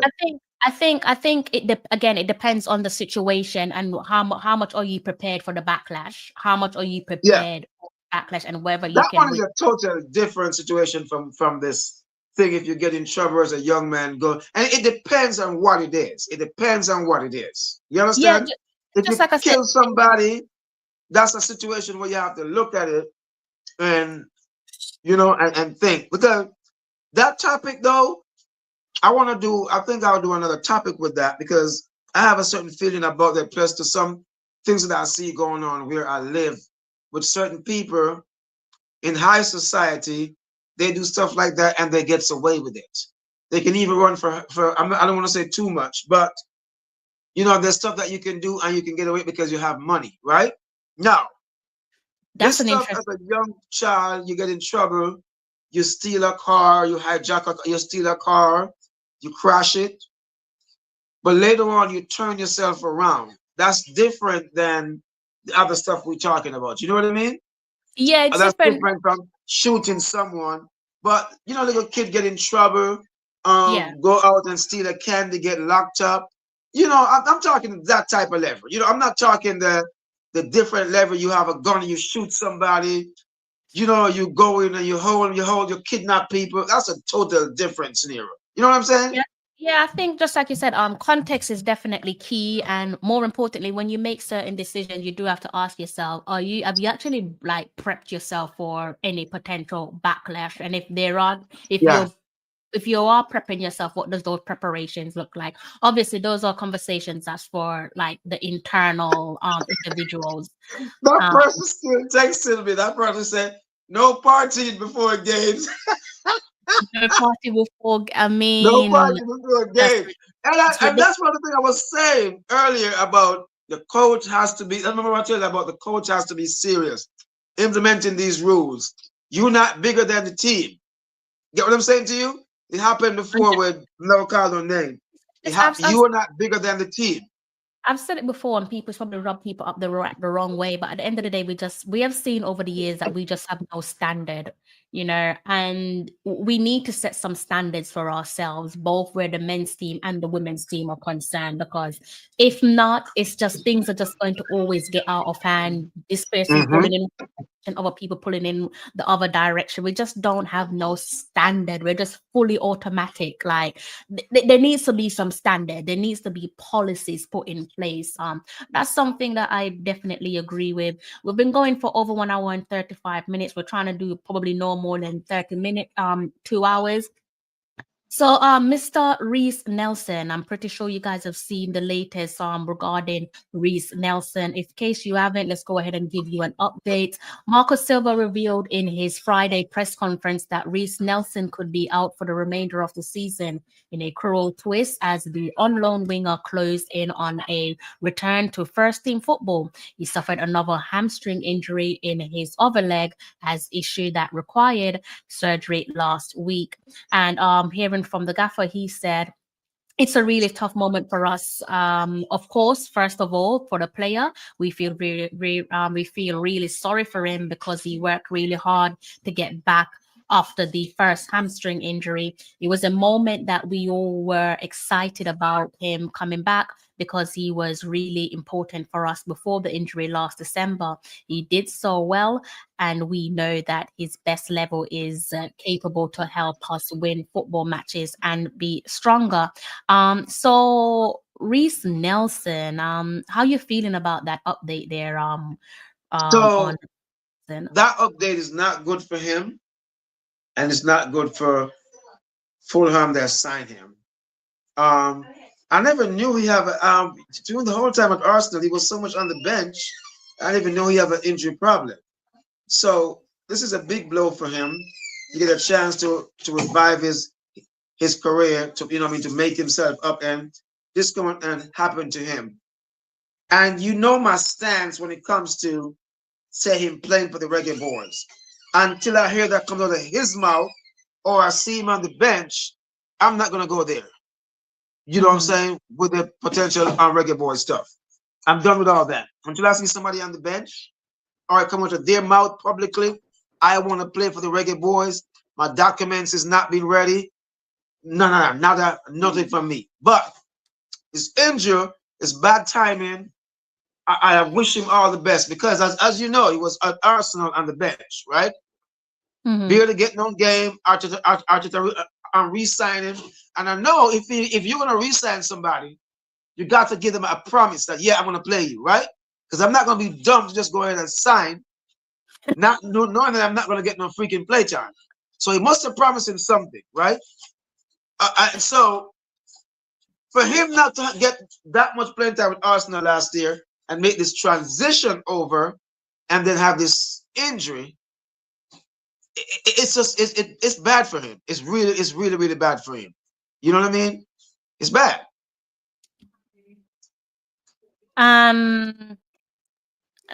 Okay, so Reiss Nelson, when I was like trying to put I know me and you, we share, I don't know what the heck is going on with my screen. I don't know. I can tell something. No, we share similar opinions when it comes to how we want things to be done. But this latest, let me just remove that headline there so I can go ahead and read what Reiss posted after his surgery. You can see their thumbs up in the hospital bed. He says, life and football are all about setbacks and comebacks. This one hurts, but it's just part of the journey. Surgery went well. I'm focused and determined to return stronger than ever. And of course, we wish him all the best on his injury comeback. But again, I know how you feel about certain situations. But could this one, looking at the fact that of course he is aside from us, he's obviously eligible to represent England. We know that Thomas Tuchel, Thomas Tuchel is set to announce his first ever squad for England's pending fixtures, upcoming fixtures. In terms of England's talent pool, it does run quite deep. Is it fair to say that given the circumstances, stop-start, of course, England are going to be looking at, preparing themselves for the World Cup, next year's FIFA Men's World Cup. They're going to want to go as far as they can, so they're going to want to build a squad that's capable of helping them to do so. Do you think by now a bit of a reality check is probably kicking in for a Reiss Nelson to say, look, when you look at things, it's not looking promising where England is concerned, and perhaps he needs to commit himself or consider committing himself for Jamaica? And if that's the case, could you potentially look at this injury as a blessing in disguise? And I'm gonna go one more time again and tell you, I am not gonna sing that song until I hear it comes on from these players. I see your point, but what this coach is gonna do, like the previous coaches, try to cup tie as much players as possible and don't use them again, right? And if they don't see this stuff, that's what England is doing. I don't think, the thing is, again, this is why I gave you the context. I don't think Reiss Nelson, unless a miracle happens, because remember the Men's World Cup is next year. We're in 2025. Again, Thomas coming is the new head coach. He has to get the ball running. I don't think there is a period of a window where Reiss Nelson, again, unless a miracle happens and he bounce back. Because remember, this is a second injury for him, right? I don't think he has that window of opportunity to leapfrog those players who are ahead of him to say, I'm going to be playing in the England World Cup qualifiers. But this is what I get you, but this is what I'm saying to you again, right? There's several other players. This is the last cycle. They're 26, right? And if they don't make this World Cup, right? The next World Cup, they're going to be 30, right? And there's not just him. There's a plenty more player in his position that can play for us or England, right? But they're still holding on. And I'm saying that if they don't get the chance to do this World Cup now, right? They're going to be 30. Their day is done. What I'm saying to you now, there's two things I'm saying to you. One, if these players don't come out and say publicly, I want to play for Jamaica, right? I get your point that he should say, right? The next World Cup, I'm going to be going on 29. If I don't make it now, England is not, and plus I is injured, the World Cup is in so time, I'm not going to make it. I get your point in that. It's now for them to declare that I want to commit my future to somewhere else, right? If they don't publicly do that and still holding on, maybe I can heal and the coach will see me, I am not singing that song. No, but I think you're probably looking at this from a completely different perspective. First of all, like, players very rarely publicly say that they want to commit to a country unless asked. So unless they're asked in an interview, do you want to play for a Jamaica or a Nigeria? It's very uncommon to see a player publicly say they want to play for a certain country unless it's in an interview. A bit like the interview that I did with Mason Holgate several years back, where he said, he'd be keen to have a conversation with the JFF. So again, I don't really think it's the same topic of conversation that we have in mind. Like, I get where you're coming from, that you don't want to cheer for someone until they're in their country's college. But in fairness to Crystal, I think he has opportunity to do that because he was in Jamaica early last year. He was in Jamaica early last year when he was in the jersey and he was doing, and we thought the coach was going to name him in the squad. Do you remember that? Yeah, I don't know if you remember. Before he named the Copa squad, he was down in the jersey and he was doing the most, and everybody was like, they thought that him and the other guy, because they say even him have Jamaican background. Jesus, Arsenal guy too. I think he left Arsenal too. ML Smith Rowe. No, geez, just on my name ML right now. Smith. And so, Lewis Smith Rowe. ML Smith. Smith Rowe. They say he have Jamaican background. And I'm saying at that time, he was in Jamaica on vacation and going to party with Leon Bailey and all that, right? I'm saying, and everybody was looking for him to be named in the squad, right? But could he My have been point named to you in? is this, though. Huh? Could he have been named in the squad? But that's the thing we don't know, because there was before that he came out and say, "I'm Jamaican. My mother is Jamaican." He was giving us hints coming up to it. That's what I'm saying. You can't necessarily judge him based on that. What if he didn't have everything that he needed to set in place for him to play for Jamaica? That's what I'm saying. Just because he isn't draped in the national colors now to take to the field of play and have all the right documentation in order doesn't necessarily mean that he doesn't want to play for Jamaica. I think that's my point, Crystal. I am not saying no. My point to you is it goes for everybody else until I hear their mouth. No, I think you're talking about a completely different subject. I'm saying to you, is Reiss Nelson's current injury a blessing in disguise for us? Do you think that this could offer us a window of opportunity where he will just commit to Jamaica, in your eyes, fully commit to Jamaica? Okay, if you put it that way, then yes. If you put it that way, then yes. It's it's a chance for us to grab him. And so because he will realize that his England chances are dim. And and so if you put it that way, yes, I put it that way. But I'm gonna say this to you. This new coach is gonna want to cap as many players before and throw them away, because he's gonna want to try this thing, right? And he's gonna cap a bunch of players that could play for us and don't use them again. No, I disagree with you. I think, again, I don't think you're understanding what I'm saying. The new England head coach does not have time to just be capping players for the sake of capping players to be petty. Like, first of all, we're dealing with a German here. He doesn't have time for that.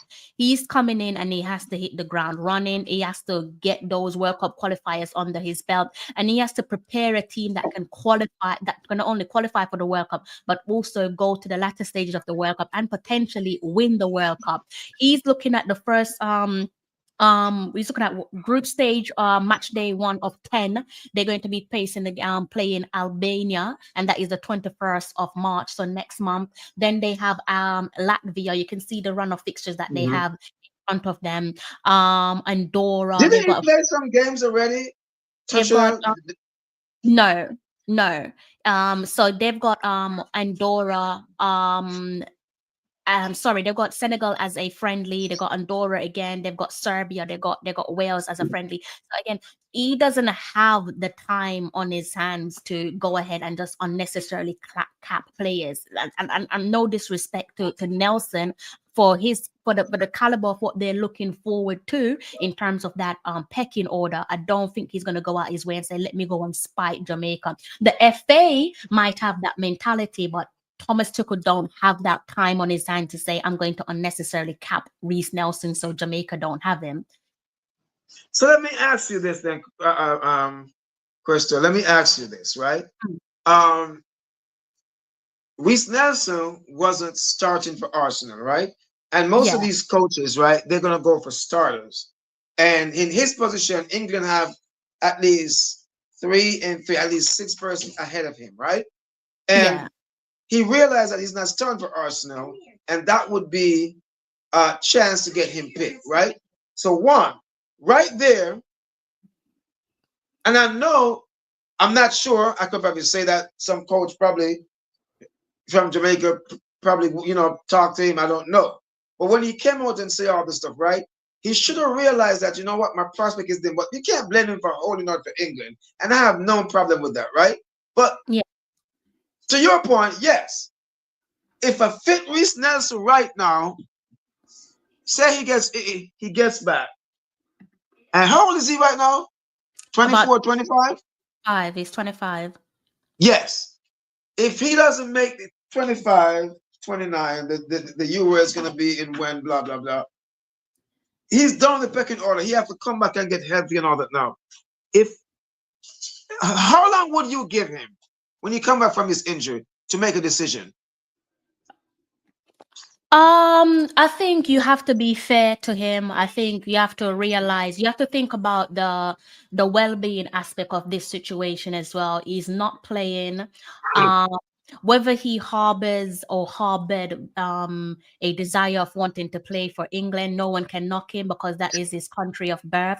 Maybe the fact that he's got, another injury to deal with and he needs to recover. Not only does he have to think about his international career, and maybe the curtain has closed on one particular country as opposed to the other, and that probably hurts to a degree.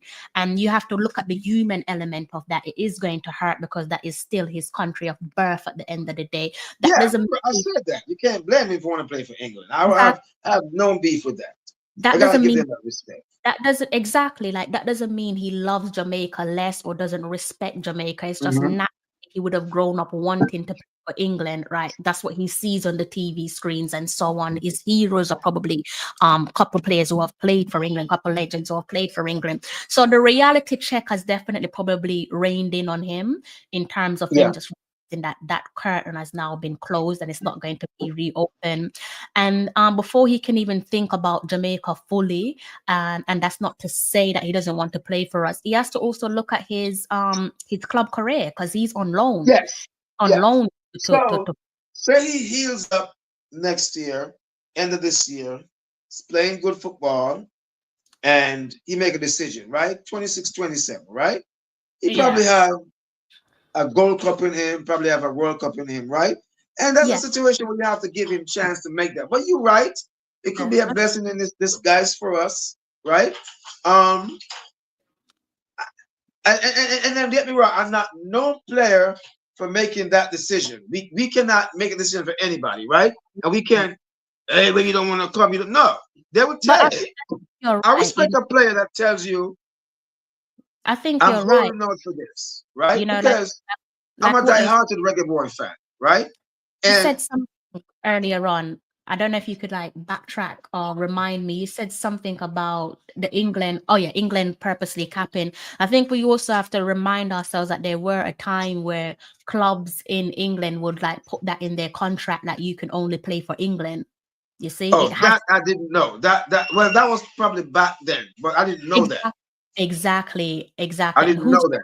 Who's to say that that's not part of the contract now or something that the agents are whispering? I don't think they can do that. I don't think FIFA will let them do that now. But here's the deal now. One thing me you touched on the other day, these agents are looking out for themselves. They're like, if you sign for Jamaica, your value go down, blah, blah, blah, right? If you sign for England, you have a better chance. And what they're looking at is when it comes to transfer. And there is he played for England under 20. He played for it gives the agent more money in their pocket, right?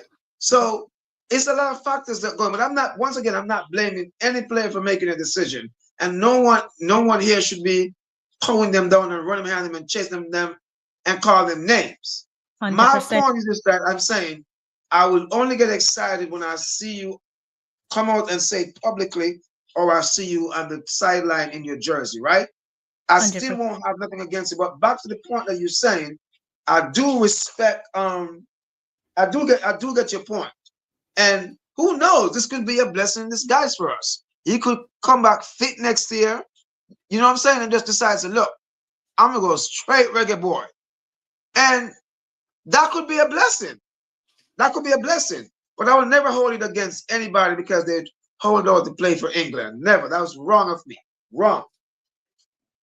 No, I think you probably that's why I kept on repeating it, because I was just I don't think you're I'm getting through to you, sir. It's completely understandable. Sometimes things need to be repeated for us to for it to register in our heads. So that's fine. Big up yourself, Eddie Guna. Happy New Year to yourself. I hope you have a prosperous new year. Big up yourself, Brian Mighty. And also Chemo is in the comment section. Big up yourself, Chemo. If you're watching over on the Reggae Boys and Girls Supporters Club, do kindly go ahead and hit the like button and also hit the subscribe button if you are new to the platform. We're almost closed off on the show. I still do want to hear from some of you in the comment section. What policy would you introduce to the JFF? I'm saying a no bleaching policy, and you're probably wondering why are we asking about that? Well, it's to do with the New York Yankees. They made an announcement earlier on in the day where they have basically reversed on a policy that is dating back to over 4 decades, so 14, almost 5 decades, 49 years prior to today. They had a policy which basically meant that their players had to be clean shaven. And that policy is now no more. They can have a beard as long as it is well groomed. So what policies would you introduce to the JFF? I'm saying no bleaching. Okay. And before we close off on the show, obviously we actually spoke about a range of topics tonight. We spoke about Leon Bailey and the possibility of playing against Liverpool in the quarterfinals of the Champions League. That is going to be a tasty showdown. Hopefully it does happen for obvious reasons. We're all here rooting for our countrymen, our compatriots. It could happen. They do have a game against Club Brugge first, and they have to go ahead and do the damage. And you see there in front of you, potentially Liverpool could be facing off against Aston Villa in the quarterfinals of this year's Champions League. Also, again, touched on that Yankees policy. I think it did come as a shock to some of you who are listening at home. I also touched on Reiss Nelson's injury. Possibly, is this a blessing in disguise? Of course, spoke about what policy would you introduce to the JFF, right? Another thing that we want to touch on before we close off on the show, is that a puppy? Yeah, this is my boy. He don't leave me, man. Name. At my feet, that's my boy. What's I don't his want name? no dog in my house, but I tried to throw him out many times, but I couldn't. He don't leave me. He don't leave me. I love dogs. I was just like, is that a puppy? You guys are mad. I love dogs. Oh, bless him. It's a dog, man. You know I'm Jamaican. I don't leave the house with dog, but this one is just something about it. You know, when I come back, my wife got a dog, and I tell you, I open the door and tell him to leave. He look up at me, and you know, every time my car come, he bark, come and greet me. He don't leave me, man. He don't leave me. He's your boy. Oh, bless him. Oh, that's really cute. Sorry, guys. I got like really distracted because I love dogs. Oh my God. So cute. Eddie Guna is saying no partying while in camp. I agree with you, Eddie. Yes, Mr. Guna. Good one. Good one, Mr. Guna. I agree. I think no party while in camp is definitely something that we should. I mean, it should be easy for you not to party while in camp. Like you come to camp and you're partying, you're literally taking the mick. Like you're taking you're really asking about the bleaching. Asking about your pet peeves, you're the bleaching. Oh, I said no bleaching. I said no bleaching. I don't know what you guys have to say in the comment section, but I said no bleaching. Mr. Bruno, what do you think about the bleaching? No bleaching for the national team or the Premier League? The Premier League is probably a little bit more. How many players will be playing in the Premier League if you say that no bleaching? I don't know, but sometimes I watch the Premier League and I'm like, what's going on here? Big up yourself, Drumming Madrista. We spoke about your club earlier on and your Champions League draw and your big showdown. Mandatory. What would be mandatory? Chemo. Chemo says mandatory, but I'm not really sure. What are you talking about, Chemo? I'm not really sure what that could be in relation to. I think you might have to add some meat to the bones of that one. So we discussed quite a lot. And of course, before we close off on the show, we do have to talk about some women's football. I got a bit of a gripe with this team at the moment. Because I kind of feel like we're not where we need to be with the team. I'm going to jump the gun and say that they are, let's check something. I'm going to jump the gun and say that they are in camp. I don't know if there's anything out on, Chemo saying mandatory, no bleaching. It's not a big... Okay, yeah. I agree with you on that one. So it seems like he doesn't mind whether they do or not. Chemo says no bleaching. Eddie, so you mind the bleaching? So that's Oh like my God. that's my thing. That's my someone else called to Mr. Lee and said no bleaching as well. So that's my thing. No bleaching for either the men's team or the women's team. I think a player can look at Really, how they Brian? want Yeah, look what to Brian get. Martin said. So, going back and talking about the Reggae Girls. So the girls are in camp, as Brian Mighty says there at the bottom of the screen. It says the girls are in camp. I guess then it's a waiting game here, guys, in terms of when we get that first glance. I mean, I've not seen anything. Let me go over onto the JFF's page. Let's see if I can see Hey, anything. Brian Martin. Since you know me, Bonnie Shaw is not there, and the other girl, Hales is not there. Who you looking to as a striker? Who do you use for your strike pair up front? Since there's no Bonnie Shaw, who do you go with up front? Brian Martin. Go ahead, Crystal. So I'll leave that to Brian to answer. So as I said, Brian here says the girls are in camp. You're looking at the screen in front of you with some exciting games to come. First up we have oh my God, my brain, I can't think clearly. A 4 p.m. kickoff. Both games against Peru is a 4 p.m. kickoff for you in Jamaica, 9 p.m. kickoff for those of you who live in the UK. So we will be looking at both of those games. Does that mean I might have to come back tomorrow, Saturday? All depends on how my head is feeling, but definitely we will be looking at both of those games. It's a bit of a shame, isn't it? It's Friday night. We've not seen nothing on the Reggae Girl. I mean, there's no pictures, no video. Naturally, that's my pet peeve. So Brian Martin said Kayla and Tiffany. That's Tiffany Cameron? Yeah, Tiffany Cameron.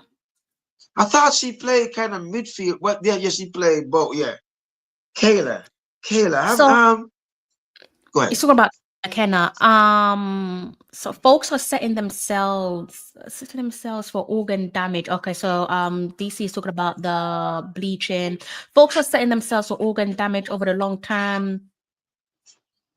Bleaching or serious. I agree with you. I definitely agree with you. Again, it's not something that I support. I love my blackness, and I already spoke about why I think people do it, so you can like backtrack and look at that at your own You see time. what Brian Martin said? You don't care them look as long as they play with our NCO, they get the leather belt. Brian Mighty, I'm what's he telling say? boot, Brian.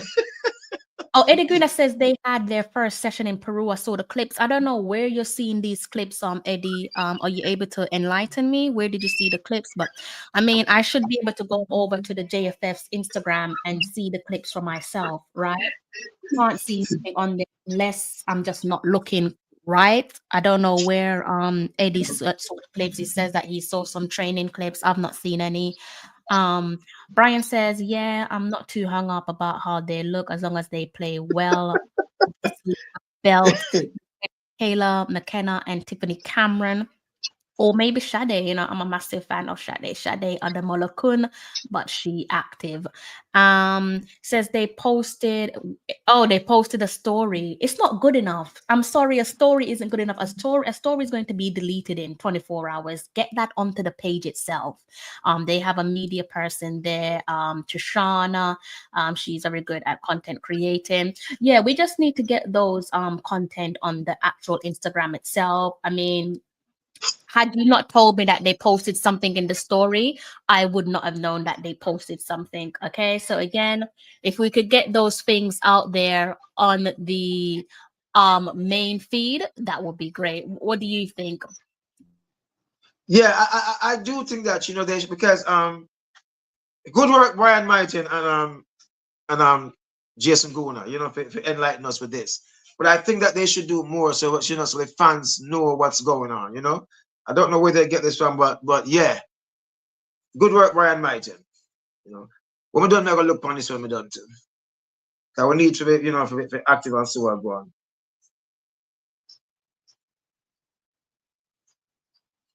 Okay, that's what you're saying, Brian Martin. Yeah.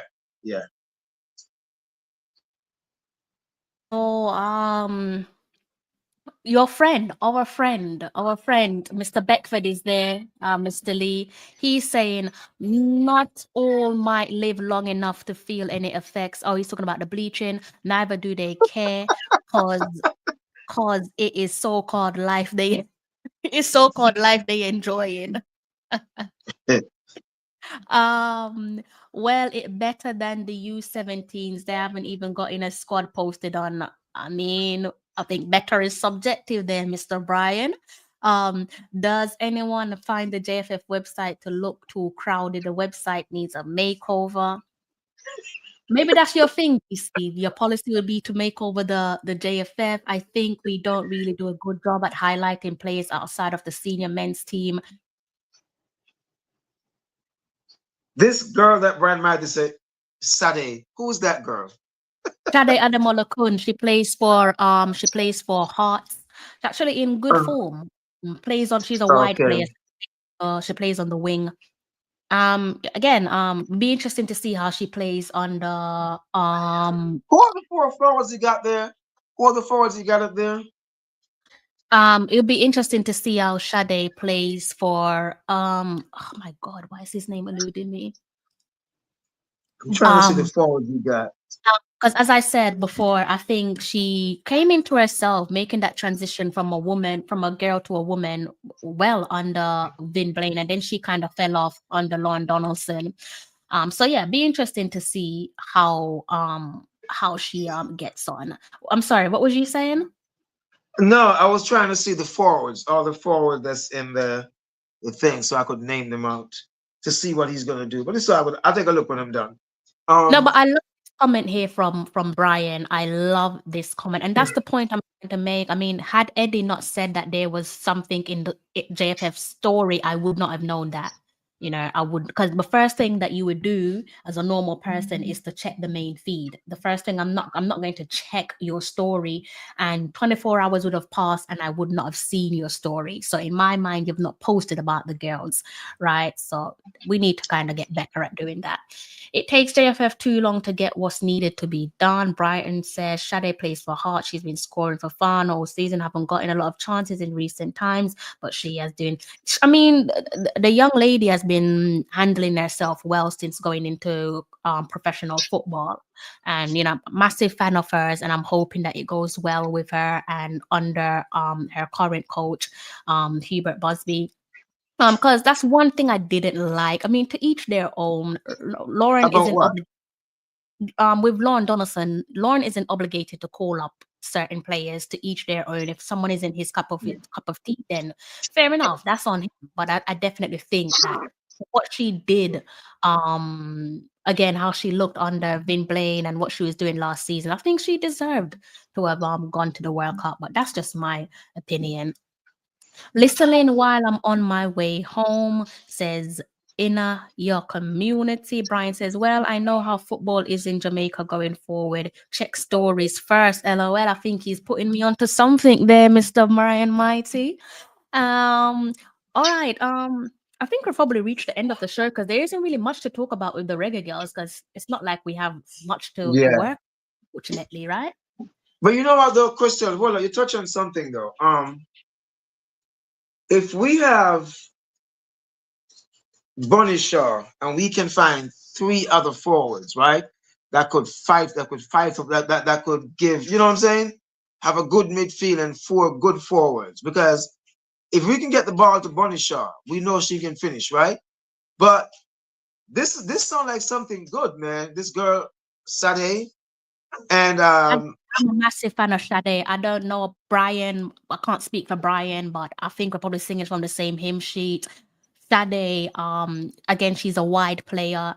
I do feel sorry for her because I think she earned the right to be treated better than how she was treated under the previous gaffer. And clearly, Busby's doing things different, and that's working in her favor. And long may it continue. Long may it continue. And as I said, she's playing in top tier of women's football up in Scotland for France. I need to stop saying up in Scotland because we're not all in the same country. But yeah, she does play for Hearts, and yeah, she's a good player. She's a good player to have in the team. Brad Myers, the Lawn was a strange fellow. Yeah, he says Lone was a strange fellow. But I guess method to his Brian, madness. that's the best coach Jamaica ever have. This coach took it to a second round in a World Cup, okay? Stop hating Brian Martin. See, Stop this is Brian. This is a I think this is a conversation for a different day. Definitely, this is a conversation, and I can't tell if you're being chat like a word, the chat. But yeah, Crystal, I'm looking for a good show. I'm looking for them to, and this is what I like the JFF is doing, getting them good competition. And I tell you what, if it wasn't for that, so many teams from CONCACAF go to the last World Cup.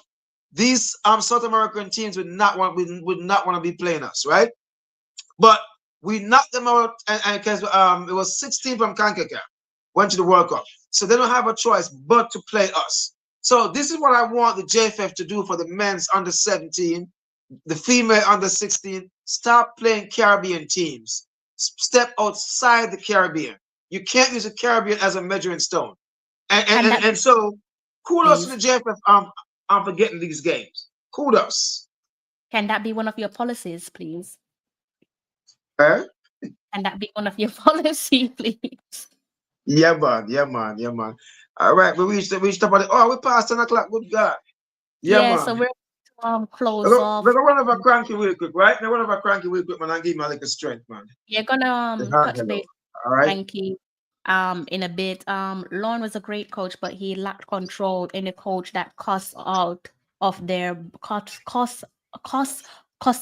boss every chance won't. Me and you need to do a show, Brian. Brian, I differ with that. I differ. And that's the conversation that we can have offline. I'll do a show. Okay. But we need to do a show because I feel like there's a lot that you haven't looked at. I'm gonna just leave it at that. Lauren is a coach qualified. There's much more to that, Mr. Mighty. Much more to that. We need to do a show. I think the three of us need to do a show on Lauren. Yeah, man. But before that question I'm setting up something for Mr. Mighty because he also does cricket, right? Yeah, and I'm trying to set up a big cricket panel, for him. Some guys will be asking about cricket, and he have a knowledge of cricket, and he actually love cricket. So yeah, man, Brian, big up yourself, man. Big up yourself, Brian. All right, guys. So unfortunately, the show has come to an end. We've gone over 2 hours and 11 minutes. Not what we bargained for. I was surprised that we spoke so much about the Champions League because it's the one thing that I literally didn't prepare myself for. I knew what I wanted to say, but I wasn't prepared to go for as long as I did.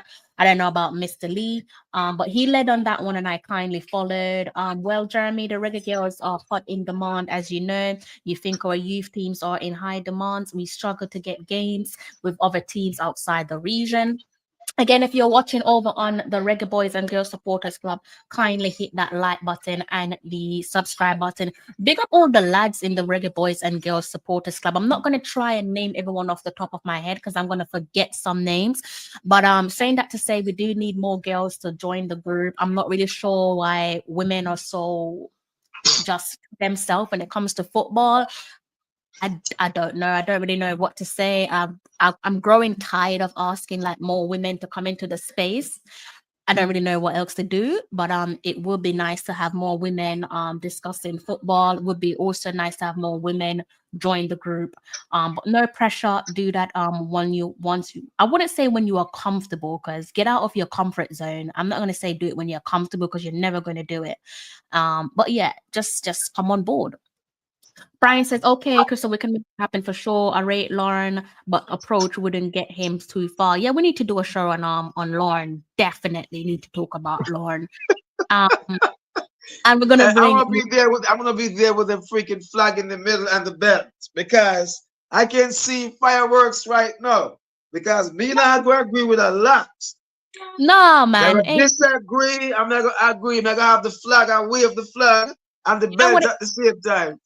Full love for Lauren. I think we all love Lauren Donaldson. No way that anyone in their rightful mind can disrespect him. And I'm sure myself and Brian, we share similar sentiments. Like we have a lot of love and appreciation for Lauren, you know, but still certain Best things need coach Jamaica ever have. Well, Best Caribbean coach ever. He got to his second World of a World Cup. No other Caribbean coach ever done that. Big up, Lauren. All right, Christelle. I'm going to So we're going to go back cranky, right? After we finish this up. Like I said, I'm not everybody. It was fun. It was fun. You know, we have to keep this going. I know it's not much, but we have to keep this thing going. So another show on. Yeah, man. You know, next week we're gonna come back with another show, Christelle. Just hit me up and let me know, and I'll be here. All right. Yeah, Peace as I said, I'm everybody. not going to disagree with you on that because we all love Lauren. So before I close off, if you're new to the show, I do hope you've hit the subscribe button. I'm trying to drag this channel to 5K subscribers. The Reggae Boys and Girls Supporters Club, we're trying to drag the channel to 1,000 subscribers. We're sitting on 774 at the moment, so we're almost home and dry. And then from there, we have a new target to meet when needs be. So pick up all the guys in the comment section. Pick up yourself, Mr. Lee, and also big up Cranky. We're gonna try and go over to Cranky. Before I do that, I need to go powder my nose. I also need to go and grab something to eat. I need to like stuff my face. I'm hungry. And I need to come back. So I'm gonna jump over to Cranky, turn off my camera, and then go and do what I need to do.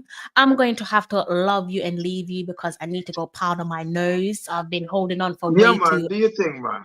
Pick up yourself, man. Yes, as Katrina, Mr. Lee. So yes, guys, thank you for rocking with me for over 2 hours and almost 16 minutes.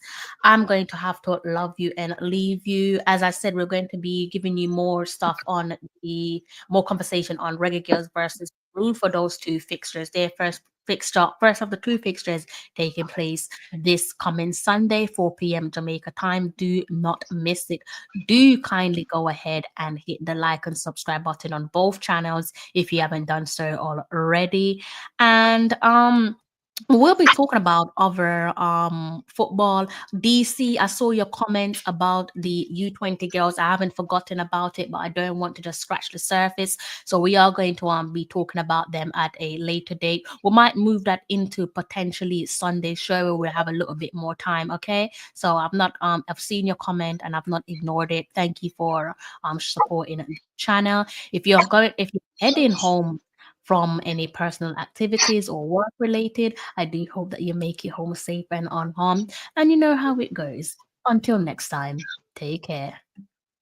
I'm John Barnes, and you're watching Talawa TV with Crystal Davis.